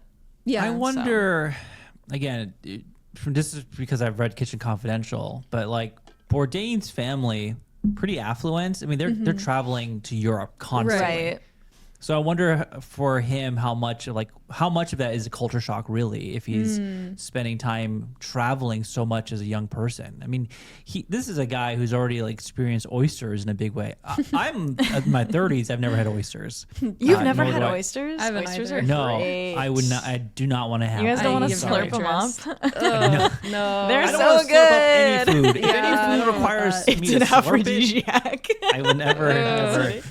I do like that's like a running bit, like him like trying to open them or shut them in front of people. Funny. Right. But I wonder, like, I don't know if it's one of those things where I'm like, oh, I just know he's already been like not worldly. But I would have loved if they like, you know, No, you went make- to you like make a a good drag point. I think show it's a or great like, point. you know, Yeah, you make a good point. Whatever. I don't. I think I agree. But definitely good Cape Cod vibes generally. Okay. Like really good. Yeah. It was That's cool good to hear. seeing like, I'm like, oh my God, I've eaten at that lobster pot. Like, Oh wow, down. Yeah. It's very That's cool. faithful to the space. Yeah. cool. That's good to hear. Sweet. Amelia Jones, you want to talk about Amelia Jones for any reason? You said you'd talk about her later. I mean, well, I think it's that tricky thing of like, I think her performance is solid, but I think the character of Nancy is like relatively empty and is just kind of meant to stand there and take Tony's shit and kind of call him on it, but then give into it as time goes on. And it's like, I don't know if there's anything that thought-provoking going on there. They don't really talk about her in the book. Well, that's the thing is really? she's kind of a conglomerate of a couple different women too, from my understanding. Well, wasn't maybe. there like a female chef who got written out or something? Well, I mean, I haven't not done rereading it right now, but from the chapters I've read on Provincetown, I don't remember a female chef. That might be fake news. I don't know. I thought Yeah. that I could be somewhere. misremembering, but yeah, I mean, like they make it. Yes, there was a girl in But his he followed life. her to college, I think, rather He than followed her to Provincetown. college though, and not Provincetown, Yeah. from what I Okay. remember. But also, so like in my eyes, I'm like, her role in that movie is to be kind of is pretty shallow. Mm-hmm. She's not like this super well written female character in the movie, but I'm almost like, is at the point that she's kind of being used by Bourdain in a way, and like that's just kind of like an added element to understanding who Bourdain was as a young person and Right. who he ends up kind of growing up to be. I don't know. Yeah. I think that's part of it. I think that it's just the most noticeable. Like, I think every character in his life here is mostly a device to serve his arc. For sure. I think that's Yes, true yeah, of the people in the kitchen. I think it's just more noticeable because it's such a trope for, like, you know, like Yeah. the Oh, girlfriend for sure, for Exactly. sure. character, Totally and fair. it's always Yeah. like disappointing to see that. But I think that I really like some of the stuff done with her character, specifically the scene where they're in her pizza place and he is like doing his thing where he like uses big words, and she's like, why do you like do that? And he's like, oh, my mom always does it. And she's like, and I find it annoying. And she's like, okay, then why do you do it? And you Yeah. can tell that was like gonna change his life forever. That she just like said that. Rattled him. That's the moment that really changed his life when he got called out Yeah. for his vocabulary. Yeah. And it is such like he's like this young stupid guy, and you know, she has like a wisdom in her that I think like clearly changed him. And even like his mom is like an interesting character. We don't get a lot of that, but I do like that you can see that that's like contributing to his insecurity and how he like presents himself to other people. But yeah, I think that her character doesn't get a lot to do. Not the worst thing in the world, but kind of annoying. I think I do like the way that it's dealt with like how Leo Woodall's character interacts with women, and how Tony ultimately like doesn't succumb to that sort of misogyny and like womanizing, like specifically the motif with taking the notches out of the door frames, that before he goes into her room when they're maybe going to hook up, he like looks at her door frame and like thinks about that. And then when he gets in there, though, he doesn't do that. He tells her the truth. The truth. Yeah. And Yeah, that was like a that was really nice. pivotal moment. So I like the way it dealt with like their relationship, even if her character is lacking development. Yeah. I agree. I agree. And she's good. And She's good in it. She is good. Interesting filmography, Amelia Jones. I forgot she showed up in The Running Man, like the second half of that movie. Yeah, she Oh, was yeah, like she the woman in the did. car. She was Yeah. the woman in the car. Yeah. She has a name, okay. Amelia Williams is apparently her name in the Oh, movie. okay. Oh, same name. I Yeah, always well, called her Amelia. spelled Clark. differently. Amelia and then Emilia. Yeah. Yeah. Same name, basically. Yeah. Yeah, Leo Woodall. Love Leo Woodall. Yeah. So good. So Again, good. in the book, the womanizer in the book is the chef. And so it's interesting they assign that to Woodall. Oh. But I think they kind of like they take the personality of the chef in the book and kind of divvy it up between a couple different characters. Yeah. Oh, but that's But cool. Woodall. Yeah, What were you saying? Woodall. It's just cool that it gets split, especially because Tony's talking about, he's like, oh, this word means like being in a state of zen and like looking out into the ocean, and like that's what I want to be, sort of thing. And that's the first thing that he sees Antonio Banderas's character doing, is just like looking out into the ocean. And it's cool that it's like, ooh, two paths you can go down, like which Yes. influence will Yeah, win. it is. Exactly. Yeah. Yeah, Woodall, great. I mean, we've talked about Woodall a lot over the last 6 months. I love him in this movie. He's phenomenal. It's really great. What's the I weather think Stavi movie? is great in this movie. Dude, Stavi rocks in this. He's awesome. So funny. At first, I was like, okay, comedian in movies, like this happens all the time. Like, is he actually like a good actor? But the more I see him, because I'm not really familiar with his work, really. Okay. But now when he shows up in movies, I'm like, oh hell yeah, it's that guy. Hell yeah, like, Stavi's here, he's like yeah. great. Yeah, I'm This and excited. Begonia, I'm like, man, this guy's got it. He I was think good in Begonia. he's got it. Yeah, He's gonna be in the new Judd Apatow, Glenn Powell country music singer What? movie. cool. Okay. Yeah. Okay, I'm on the that's Stavi train. I interesting. think he's great in this movie. I'm on Dude, it. I've been hanging out in Come Town for a minute. I love that guy. He's so It's funny. so different though, right? Like Yeah. it's such a different space. It's totally hard. different. There are plenty of podcasters and comedians who have been in films that have just been straight ass. Yeah. Right. Stavi seems to not only know what is good, but like is also a good actor. Yeah, Really fucking funny in this movie. he rocks. Yeah. Movie looks good. You can tell they shot look like in good. Provincetown. It looks for a lot of beautiful. it. You can. You know, I would imagine just Yeah. from the interviews I've seen, like Matt Johnson walking around Provincetown and like talking about why it was important to be there. Totally. I wonder how important it is that Matt Johnson's Canadian making this movie. Oh, why? I just think that Matt Johnson is so unapologetically Canadian and so happy to be like this Toronto, I don't know if he's from there, but Toronto star, I guess you can call, that I think that it's almost important to and add to like the ability to not deify someone like Bourdain and like not deify like American culture, and it's coming from someone who's not from Yeah, America. the outside perspective. It's Of like an both. outside like an outsider perspective, like Yeah, someone right. who just maybe wasn't there to experience it, or doesn't like understand Provincetown very well. Yeah. And getting like an outside perspective sometimes helps. Yeah, totally. Yeah, that's fair. Any other final thoughts on Tony at all? I love the score. I think the score for this is great, and it's composed by Jay McCarroll of Nirvana. That's the right. Radio Show, That's the movie right. fame. It is. Yes. I thought he did a great job with it. It's very repetitive, but like I think that works nicely, and it's predominantly like just piano, and I thought Yeah. that was really nice. Jay McCarroll, talented musician, that Jay shout. McCarroll. There's a future timeline where, or an alternate timeline where he's a star. Whoa! I wish I was there. Until he picks up a gun. Obama. Okay, that is Tony. I wanted to ask a couple more questions. The future Matt Johnson. 2 projects currently circling his name. An indie project with Neon with Finn Wolfhard. Okay. I don't know much about it. Let me see if I can get more information. Matt Johnson, Finn Wolfhard movie. I think it's about I think it's supposed to be a comedy of some sort. It is about the true events of someone, a music editor of something. Oh. Who knows? Probably in the works some point. The bigger title attached to his name, you will never guess it.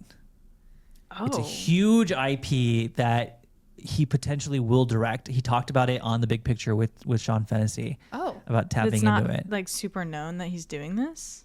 Star Well, Trek? it should be super known now. Because he's breaking it in a big interview. It's not Star I mean, Trek. not Star Trek. No, it is arguably one of the biggest IPs in like nerd culture. Is he doing the Gollum movies? No, Battlestar no, Galactica. no. I wish he was doing another Dungeons and Dragons. That would That'd be be sick. That would Sick. be really good. But you're on the right Yeah. path, by the way. Oh. You're on the right path. He's going to revive the Tron franchise after Tron. Yeah, I wish. Oh, I wish. I like that. In nerd culture, I'm giving up. What is it? He is allegedly going to be directing a World of Magic the Warcraft. Gathering film. Yo. Oh. Big deal for you. Big deal for me. Interesting. I was a Magic the Gathering player for a very long time, That's but really he's interesting. currently attached to it. Do you think that lends itself well to like a narrative film? No, not at all. Can you make the same argument for like Elden Ring in a way? Like, A little bit, but no. Elden Okay. Ring, there's a story like, a in Elden Ring. narrative. And there's a Okay. narrative. Gotcha. There's a lot to do. So, Yeah. you have to kind of find the right writer and editor and But figure sometimes that it's out. good to let someone just sort of like come up with the story. 'Cause- There is a story in Magic the Gathering. There is lore. There is like Yeah. characters and heroes, and there are books Right. about it. So like there are stories. yeah. But it's a lot. I mean, this is mostly a card game that Right. people play. So it's Right. a lot different in that aspect. But It's I mean, more- Dungeons and Dragons is dice. exactly. and So like in people that making sense, stuff too. up. So like I just hope We'll see.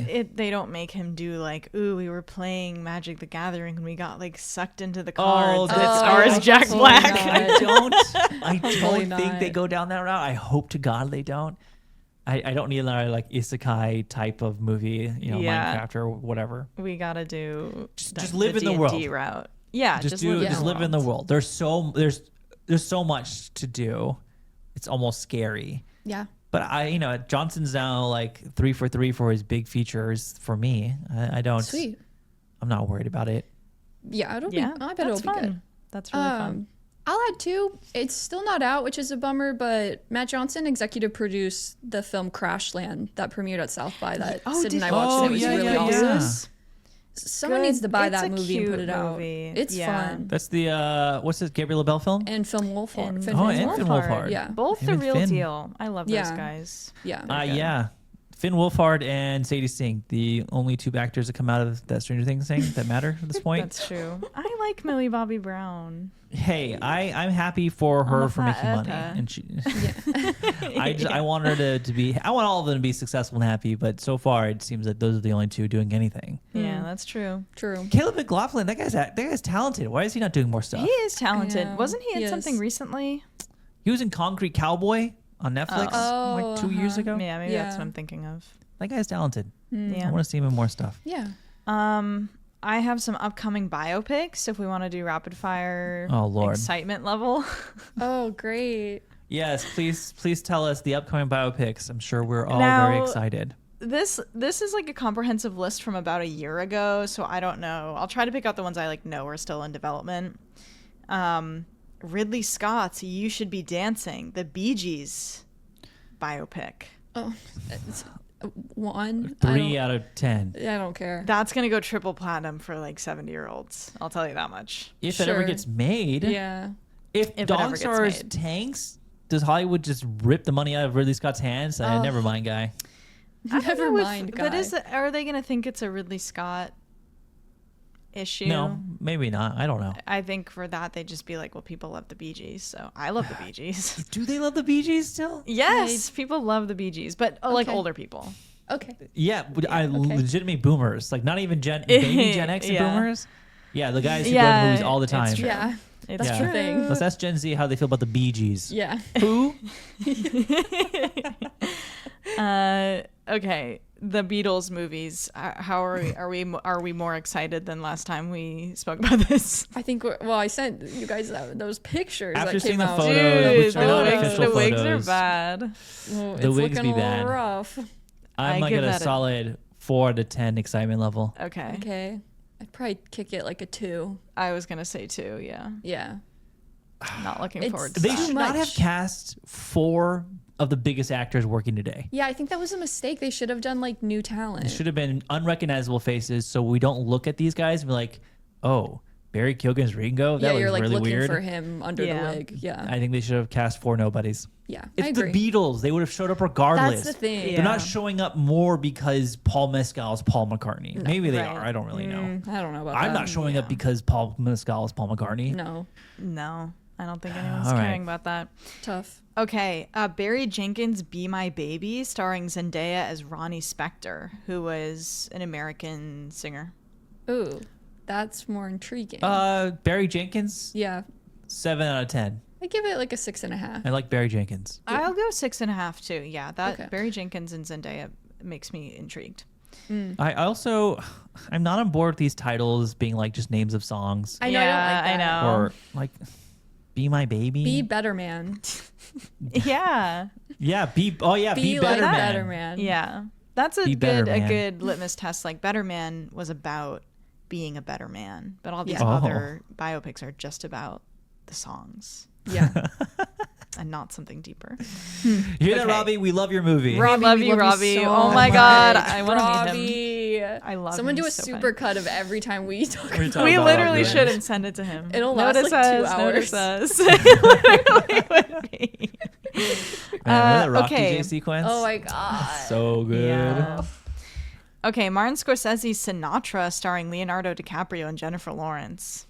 That sounds fake. I remember That's hearing what they're about doing? that. Wait, I thought they were but- doing something else. Aren't they doing that horror movie? Yeah, I thought it was a horror movie.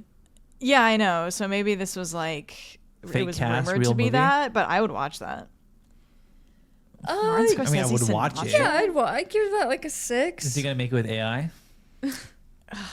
Dude, you just hear Brand New Day used AI. I know. Yeah, and I think concept this is, art. I think this is now the breaking point of like people realizing we've been saying this on the pond for the last Everything. year.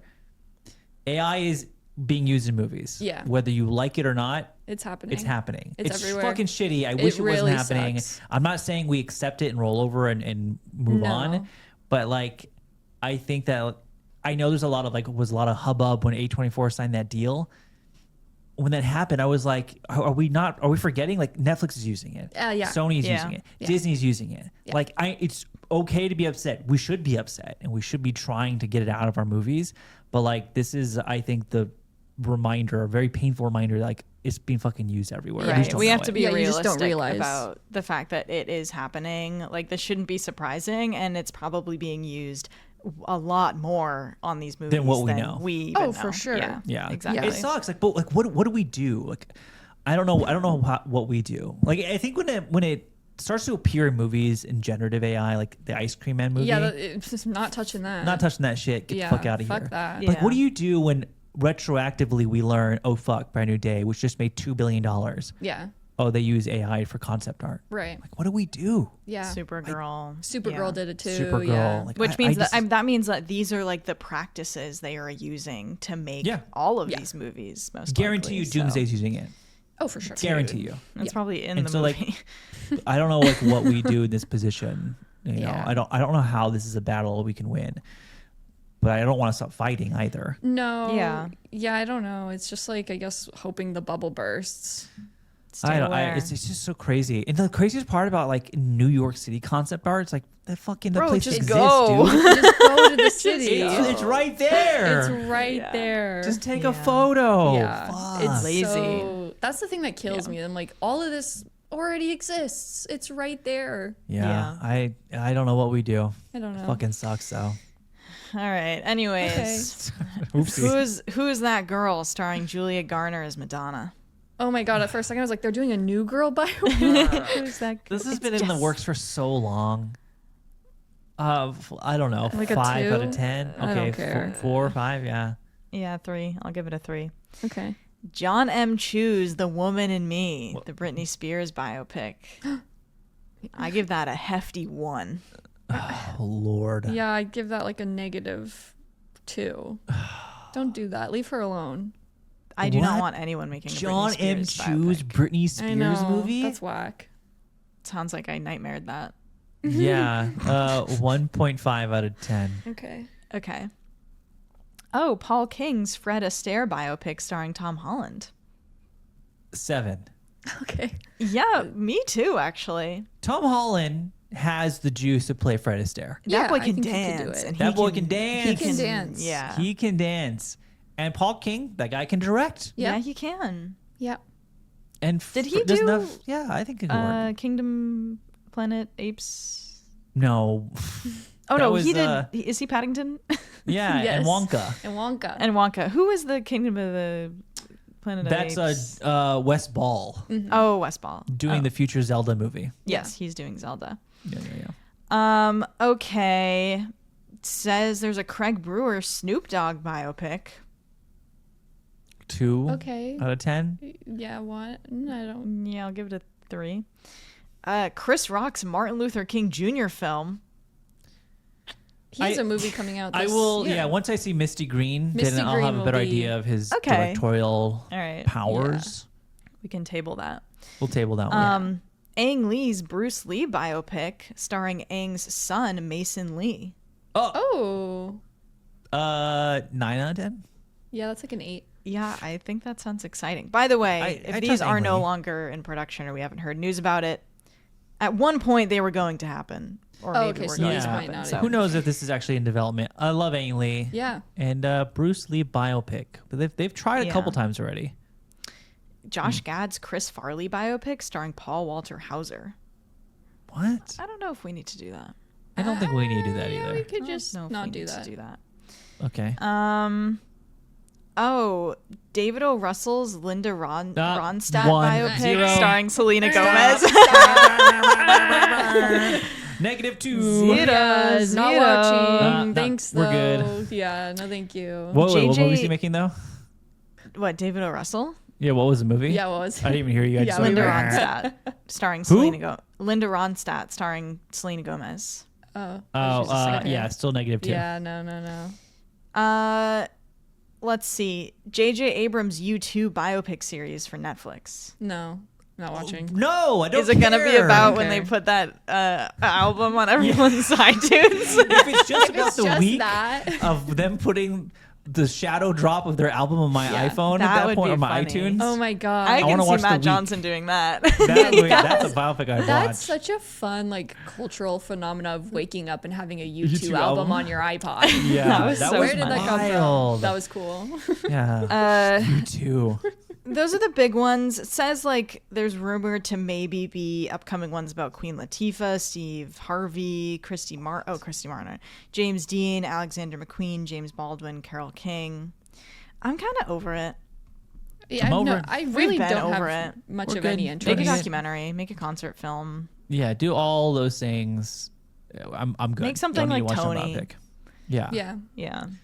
Exactly. Tony's Unless you're Baz refreshing. Luhrmann. Yeah. then you can do Well, any if biopic you're that you biased, want. maybe we make an exception. Oh yeah, he can do whatever he wants. Yeah. All right. That is the conclusion of our discussion on Tony, a movie that we liked. Letterboxd Yes. score? I think I have it at a 4 and a heart. Sid? 3.5 for me. Okay, Joe? I'm at a 4 out of 5. Nice. No Cool. heart, but 4 out of 5. Awesome. That is the end of our main podcast. Right now, we're going to pivot over to our Q&A. As you guys are aware, maybe not aware, we do a Q&A at the end of every episode. We ask you a question. You answer on Spotify and or YouTube. Last week, we asked you for End of Oak Street, your favorite original film. This week, we're asking you, who's your favorite up-and-coming director? How you define up-and-coming is totally your discretion. I was thinking like 3 or less movies under their belt. If you have, there's a 4th movie, hey, so be it. Again, how you define it, up to you. Mm-hmm. We'll read your answers and criticize them once we read them, I suppose, or make fun of them. But let us know on Spotify and on YouTube. Last week, again, favorite original movie, we had a lot of answers. Seems to be a trend with these answers, it seems. A little bit. There's a lot of one-offs here. Which Yeah, there were a lot of makes fun sense. one-offs. Yeah. Are we ready to start? Yeah. Freddie. Okay. Clara, start us off today. Oh, okay. Eden says, Super 8 is in my Letterboxd top 4 and is definitely one of my favorite original films. So glad to hear the Super 8 praise on the pod. The blooper reel from the kids' film lives rent-free in my head, and my sister and I often quote, "He's too stoned. Drugs are so bad." Super 8. What a good answer since we were talking about it Yeah. in the episode. Great answer. Cozy movie. Oh, Me I next. didn't- Okay. Yeah. It just feels like nostalgic and Yeah. I see that. Lovers Club says my all-time favorite original movie has to be Jennifer's Body. It's written and directed by women and is a queer horror story. No one is doing it like Jennifer's Body, and I can't choose Forbidden Fruits because it's based on a play, LOL. Ob's so hyped for today's episode on Camp Miasma. Illy homies.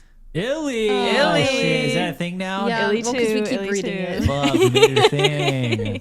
Are people spelling it like ILLY now to make us say it? No, just ILOI. I did see some No. people doing it. They were spelling it phonetically to get us to read it. Illy. No, you shouldn't have to do that because we should be reading it as Illy because that's how you say it. No. Okay. Sure. Zany Cat said, one of my favorite original films has to be Signs. Such a perfect movie. I watched it so many times growing up and it still manages to send chills down my spine as an adult now. And coincidentally, I did get some Sign vibes from End of Oak Street.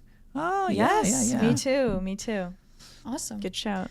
It's Garvinderjeet says Coherence is such an insane film. I had to go to YouTube to understand what just happened. Coherence rocks. Coherence rocks, Good and I don't one. blame anyone going to YouTube to understand it. No, that's Yeah, fair. crazy It's doing a movie. lot. It's kind of crazy ass movie. Yeah. Corey Ryan Bay says, fave original that comes to mind right now is Kajillionaire. There's something so endearing about old Dolio in the way she slumps about life and wants something so much more for herself that I find so relatable.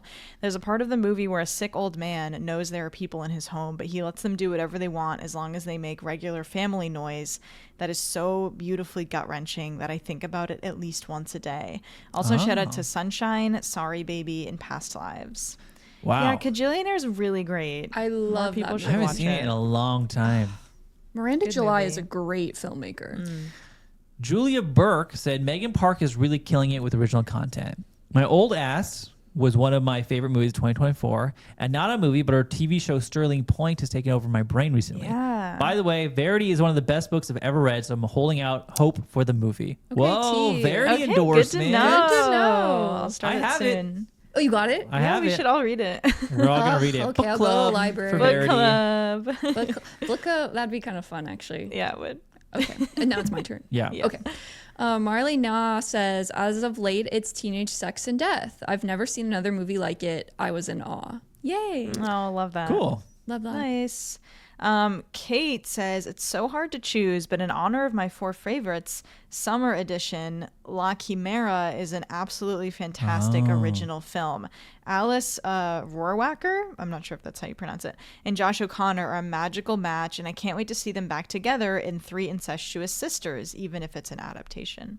Yeah, Yeah. really good one. La Chimera is Yeah. great. Great movie. Matt Soul said so many choices, but I'll go for the biggest Oscar snub in recent memory. Challengers. In my opinion, it's Guadagnino's best and possibly the most thrilling sports sequence I've ever seen. Yeah. Yeah. Good shout. So the scene where they're kissing, Yeah. What a scene. that's a thrilling sports sequence. Lenny S says my favorite original movie and just my favorite movies in general are Close and After Sun. Apparently, I like my heart shattered by Jesus, slow yeah. burn drama. Yeah, that's Yeah, tough. Rough, man. Hope you're okay. Grace Ellen Thompson says, favorite original film has to be something by David Lynch, but it's impossible to pick just one. Narrowing it down to a top 3. Fire Walk with Me, Lost Highway, Blue Velvet. All right. Awesome. Nice. Top 2000 said there are too many to choose from, so I want to pick one that I don't think is talked about enough, and that is Small Soldiers. It's an extremely anti-war, anti-capitalist kids movie where a group of artificially intelligent monster toys have to defend themselves from the genocidal soldier toys. It's so fucking cool. Tough. You're saying this as if I don't watch Small Soldiers at least once a year. Yeah. Incredible movie, very pivotal to my childhood. Yeah. You know who was in that? Very young actress who's now, well, she's always been famous ever since she was a kid. Kirsten Dunst. Oh, yeah. cool. And Tommy Lee Jones voices Chip Hazard, the genocidal main soldier in that movie. Of course, Chip Hazard. Chip Hazard. Movie I grid. wanted those toys so bad. They were so cool in the movie. Good ass movie. It kind of ends like open ended too. I always thought they'd make a Oh, sequel, interesting. but they never Oh. did. All right, yeah. Shout out Okay. to Top for Small Soldiers. Sweet. Abigail Mauser 4262 says my favorite original film at the moment is When Harry Met Sally, but I also have to shout out Good Will Hunting, Baby Driver, Lady Bird, About Time, and Wow. Nacho Libre, since my favorite depends on the day. I have a question for you guys. How Oh, many for times? us. Yeah, it's our turn. How many times do you have to see a movie before you can call it a favorite? For me, I have to see a movie at least 5 times before I can accept it as a favorite. Whoa. Interesting question. Define favorite, like in your letterbox for favorites, or just like a favorite. I think maybe just in your favorites. I like 2 to 3 times, minimum 3, to like really solidify it as a favorite of mine. Yes. Clara? Yeah, I think I would go that route because there's been times where I watch something and I'm like, oh, this is my favorite movie.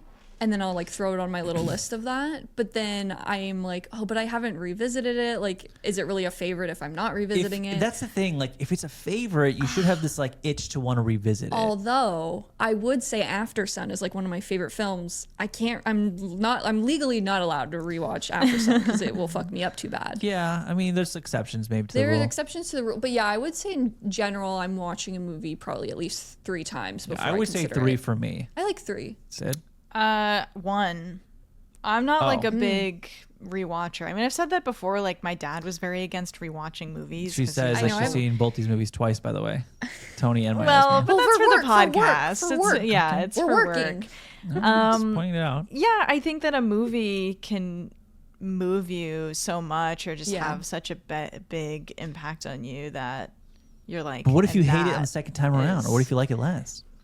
I don't Well, then you think would just that take it that out of would your favorites. happen. Yeah, then it's not your favorite anymore. But then you were premature about putting your favorites to begin with. No, it was just You your could've- favorite. You could have avoided it. No, it was that your favorite for that point in your time when you watched it. Yeah, I think the we favorites should are be too sacred. more fluid with these things. No, let's have fun.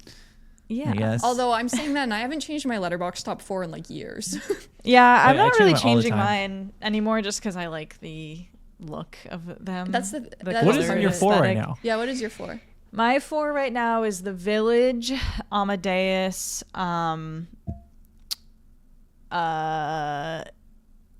Metropolis. I always want to say Megalopolis. That's I a do different, that. I very do that different too. movie. And Magnolia. All of Okay. which I have seen multiple times except for Oh, Metropolis. how coincidence. No, I haven't. That you've I've only them seen all. Metropolis once. Oh, okay, okay. So Which, you're you know, really that's a fan? movie that I will and am looking forward to watching again. But it's long and it's not always, you know. I mean, we watch a lot of movies, so it's like hard to be like rewatching stuff all that often. But generally, I just don't always feel the inclination. I mean, there's just so much out there to watch. I'm like, Yeah, that's the tough thing. It's hard to I wanna watch justify something new. sometimes. What's Yeah. yours right now, Clara? It's Nausicaa of the Valley of the Wind. How many times have you seen that? Probably a couple. That one is like one of my lower watched Miyazaki's. But I could flip that with like Spirited Away or Howls in a second. Okay. Like it's almost like a Miyazaki placeholder in a way. Yeah. Eve's Bayou, which I've seen that probably like 4 times now, 4 or 5. Twilight New Moon, which the amount of times I've seen that is unknowable because Yeah. it's over a million. The number doesn't go that high. Yeah. And then Romeo and Juliet, the Baz Luhrmann one, which I've seen that dozens of times too. Okay. What are yours? Well, mine's kind of cheating because I have Andor. My saw 4. you know what? I saw that the Wait, other day. Andor's on That's so Letterboxd? funny. No, it's It's- not even on. It's a It's a the special documentary. look into Andor, Oh, but it that's funny. represents Andor It represents as a show. Andor, Right. yes. Titanic, which I've seen like a a million million times. The Oxbow incident, which I've seen twice. Okay. Look forward to Okay. watching a third time. And then Furiosa, which I've seen Yeah, 4 tons times. of times. Right. But interesting, Andor, you've only watched once. It is a TV show as well, though. Mm-hmm. Like I actually want to rewatch it pretty soon because there's nothing else to watch right now. Wow, guys, I'm not a TV no, movie. what? TV mood at all. I binged all 6 of the episodes of Furious that are out right did now. you? You should watch Furious. It's really good. It's good. I thought Yeah, episode I'm 6 sure. was like so good. it was and really thrilling. good. It is Yeah. fucking me up, but it's really good. Yeah. I'm watching The Sopranos right now. You are watching this. Okay. I'm enjoying that a Go lot. off. Yeah. Okay, whose turn is it? I read that. Yeah, so sister. Oh, oops. Sorry. Now I'm on Letterboxd and I closed it. Okay.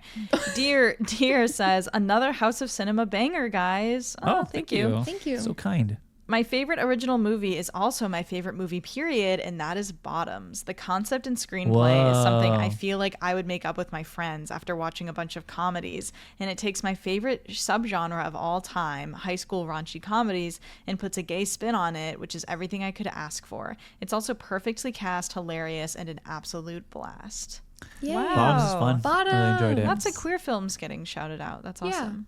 SimChid6120 said, favorite original movie is Parasite. 2019. It was a great year for me to decide that I could watch rated R movies. Wow. I was 16. Wow. Wow. I But know. seeing Parasite in Jesus. theaters was especially formative experience. Happy for you. That's so awesome. Youngin. It's just making us feel old. Holy shit. Oh my God. Hey, though, I'm happy for you. Parasite's a good answer. Yeah, that is a good answer.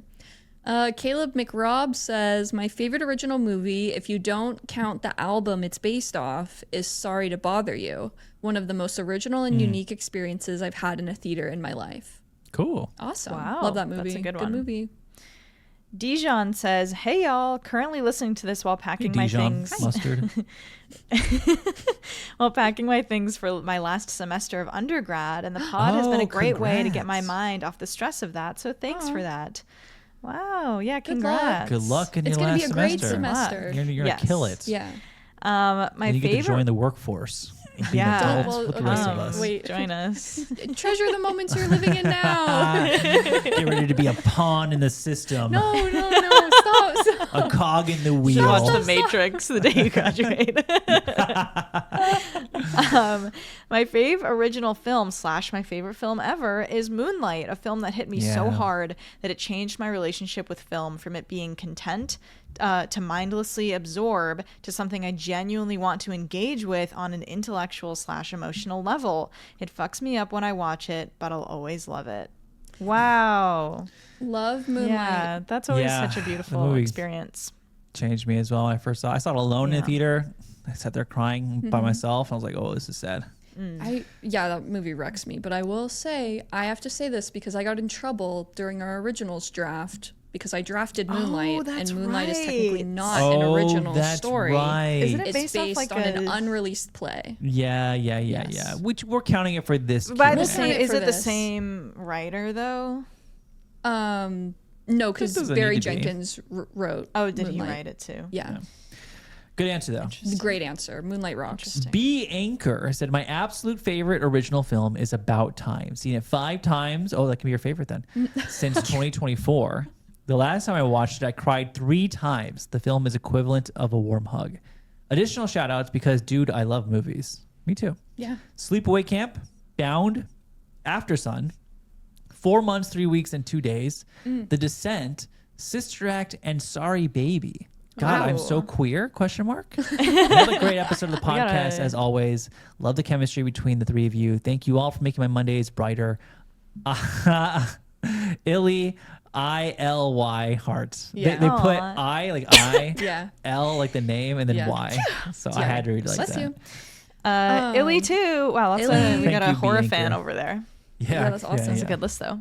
Brianna says, could never seem to pick a single favorite for these questions. Sorry, team, but I'll say Pan's Labyrinth, Eternal Sunshine, Donnie Darko, and anything by Lynch or Miyazaki. Hell yeah. Yeah, Love the Miyazaki. Lynch. Good Although choice. Miyazaki does a lot of adaptations. He does. That's true, He too. does. He does. true. But Mononoke, I think, is original. Maybe. I think someone put it down. Oh, yeah. No, you're right. You're right. That one is. It's Nausicaa's not. Whose turn is it? I just read. Sid. Mahogany Crane says, Strange Days is my favorite movie ever. Such an insanely great sci-fi thriller, and Angela Bassett, ... Ray Fiennes, ... Wow, wow, ... Yeah. I wasn't good pick. expecting to see Strange Days here. That's a great pick. It was a great shout. I think the rumor is the 4K is coming. Oh, that would be sick as fuck. We'll see. We'll That's. see. I think it's just a rumor right now, but I think it's on the horizon. Asher said, my favorite original film is Hitman. I loved the screenplay and how many genres Linklater and Glenn managed to put in one film without confusing the movie's tone. You get a rom-com, a black comedy, noir elements, and just is overall hilarious. All of his silly wigs and disguises. The chemistry with Glenn and Audrey is just insane. Of course, the note tap scene remains one of my favorite scenes in movies in recent years. Also, love how batshit crazy last 20 minutes the movie gets. Hell yeah. Wow. I love Hitman. I can't It's believe that so- movie came out and people didn't like it. I was know, so mad. It's such That a is bummer. one of the most confusing. Like the letterbox score is shockingly low, so it's always good to see Hitman stand Insane to me. because we loved that movie, Dude, Yeah. the no tap scene got an encore in the while the movie was playing. yeah. I watched it. That was fucking insane. It was rad. yeah, good Yeah, movie. great experience. Thank you for that shout, Asher. Victor Duran 8392 says, for my favorite original film, I'd have to say The French Dispatch, unless you count The New Yorker as a source material, in which case The Nice Guys or After Hours. Yeah. I think we don't might think have so. I'll to let it count. slide. I'll let it slide. Okay, but, It's I kind let it of in slide. the Don't worry. middle. Clara's Okay. not. I will. okay, yeah, I think I'm being a purist today. I will. Yeah. I'll let it slide. Judo Breadman says, my favorite original film is either PTA's The Master, I swear every frame could be a painting, or The Holdovers. We'll probably watch it every Christmas for the rest of my life. Same. Yeah, it Same, is cool same. that became like an instant holiday classic. Yeah. Yeah. I saw the trailer for Violent Night 2 for the first time Oh, I yesterday. saw. Yeah, it's a rough trailer. I thought it was great. Oh, I was like, Oh, really?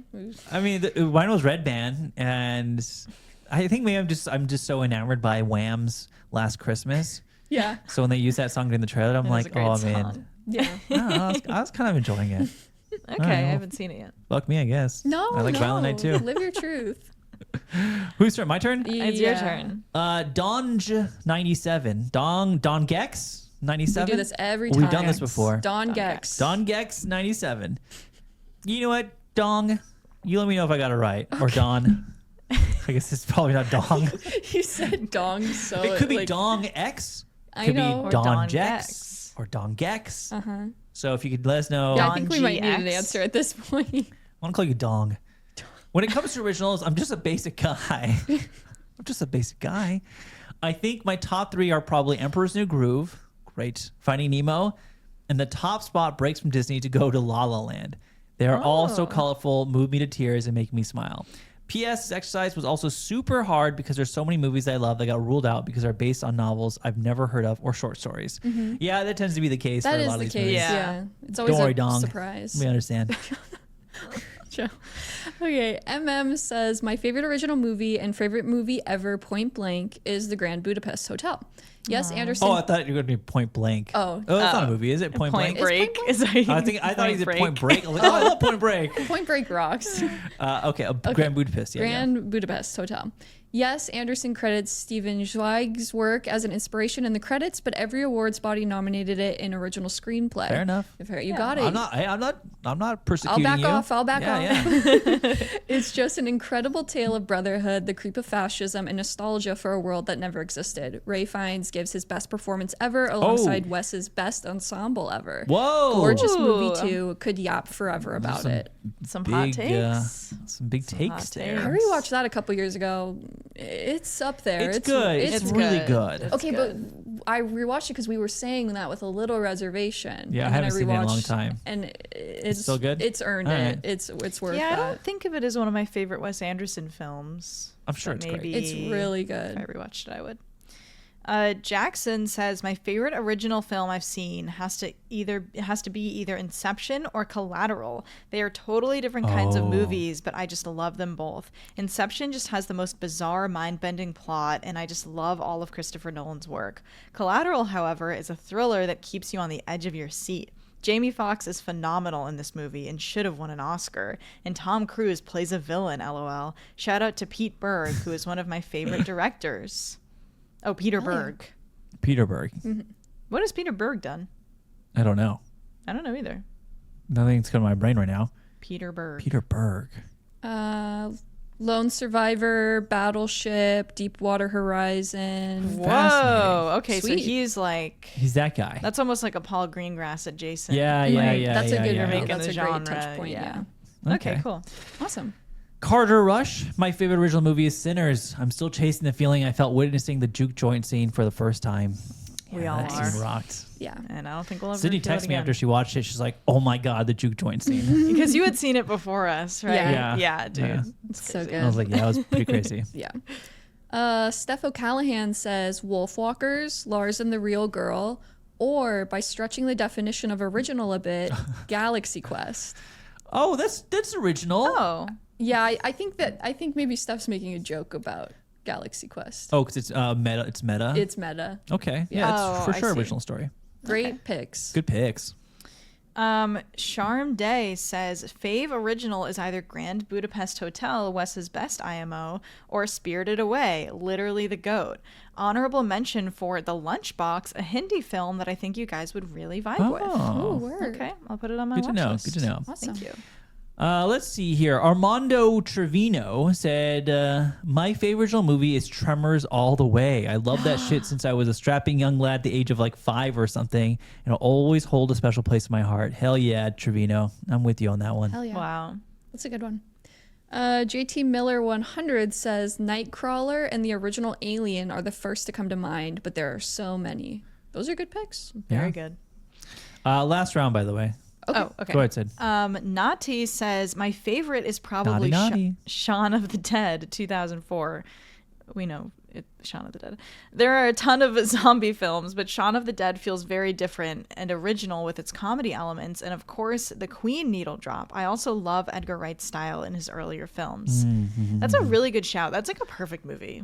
I love It's like when we talked don't about it on the really pod, write screenplays like that anymore. I had the feel best like. time when we talked Yeah, about it. that was It's a good fun. movie. Good shout. Jesse Carmona says, my favorite original film is Okja. It came out right around the time I graduated high school. Wow. And I've never seen anything quite like it before. The ending makes me so sad every single time, but it's something about the dynamic here between a young girl and her companion that she'd do literally anything for, tugs at my heartstrings. And it's such an insane array of characters. I love how ridiculous it is. I know every time I sit down to watch it, I'm going to experience such a roller coaster of emotions. That's one of the movies where I don't want to revisit it. It's a tough one. It's heavy. It's so heavy. Yeah, it is heavy. I can't do it. Dark. Yeah. All right, Clara, last one. Since, Again? Well, I called it in the middle of Sydney's, and so you didn't get to go one more time. So you get one more. Okay. H says, my favorite original film is probably As You Are. Probably the most memorable instance of nonlinear storytelling in an unreliable narrator I've ever seen so far in movies. It also gets great performances out of Amandla Stenberg and Owen Campbell, one of the best performances I've ever seen out of Charlie Heaton, and some real impactful direction and cinematography. As You Are is not only one of my favorite movies ever, but has probably directly impacted my taste in visual media. Wow. Wow, I had never seen alright. that. That's not even Watch remotely on my listing. radar. Cool. Thank you Good for to the know. shout. And that will have to conclude. We had so many individual answers. So far, the one with the most answers was Sinners, only 7 mentions. After Sun, Challengers, Interstellar, La La Land, Lady Bird, Past Lives, Sorry Baby, Holdovers, all mentioned 5 times. Yeah, it was a big tie. Yeah, but a lot of original answers, though. Yes. Which Good is very job, fitting everybody. considering the question. Next week's Q&A, again, on Spotify and YouTube to answer, we're simply asking you, who's your favorite up-and-coming director? Yeah. And maybe why. You can tell us why. Yeah. And that is officially the conclusion of the podcast. Check us out on Patreon. We have exclusive episodes on Gladiator coming out. That's already out.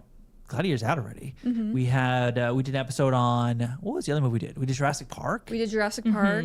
We're about to do an episode on Patreon for the invite. The invite. We got a lot of Right. stuff on Patreon for a that. draft, Also, us box just office yapping. draft. We have a draft coming up. A box office draft. We're revealing now Fun. the theme. Oh. Which is fine. Well, the poll will be out. It's all right. Yeah, the poll will be out. The poll No will big be deal. out. It's good. It's good. It's It's a box good. office It's good. themed draft. It was good. it was a good time. Yeah. Really good Yeah. time. And that is it. Next week on the pod, we're covering Dog Stars. Dog Stars. I've already skipped Dog Stars that mentally. Was earlier, I think you were doing it too, fuck. where you're like, yeah, next week we'll do Onslaught. And I was like, well, but I couldn't get fuck it. me. It's okay. It's okay. Maybe Dog Stars is great. We'll find out. But Yeah. that's next Yeah. week. Ridley Scott's Dog Stars, and that is gonna be it. Our September calendar will be out pretty soon too. So check us out on Instagram. Drop a review on Apple and Spotify if you could. That helps us out a lot. And that is the conclusion. Have a wonderful day, night, weekend, everyone, and we'll see you guys next time. Goodbye, listeners. Bye-bye.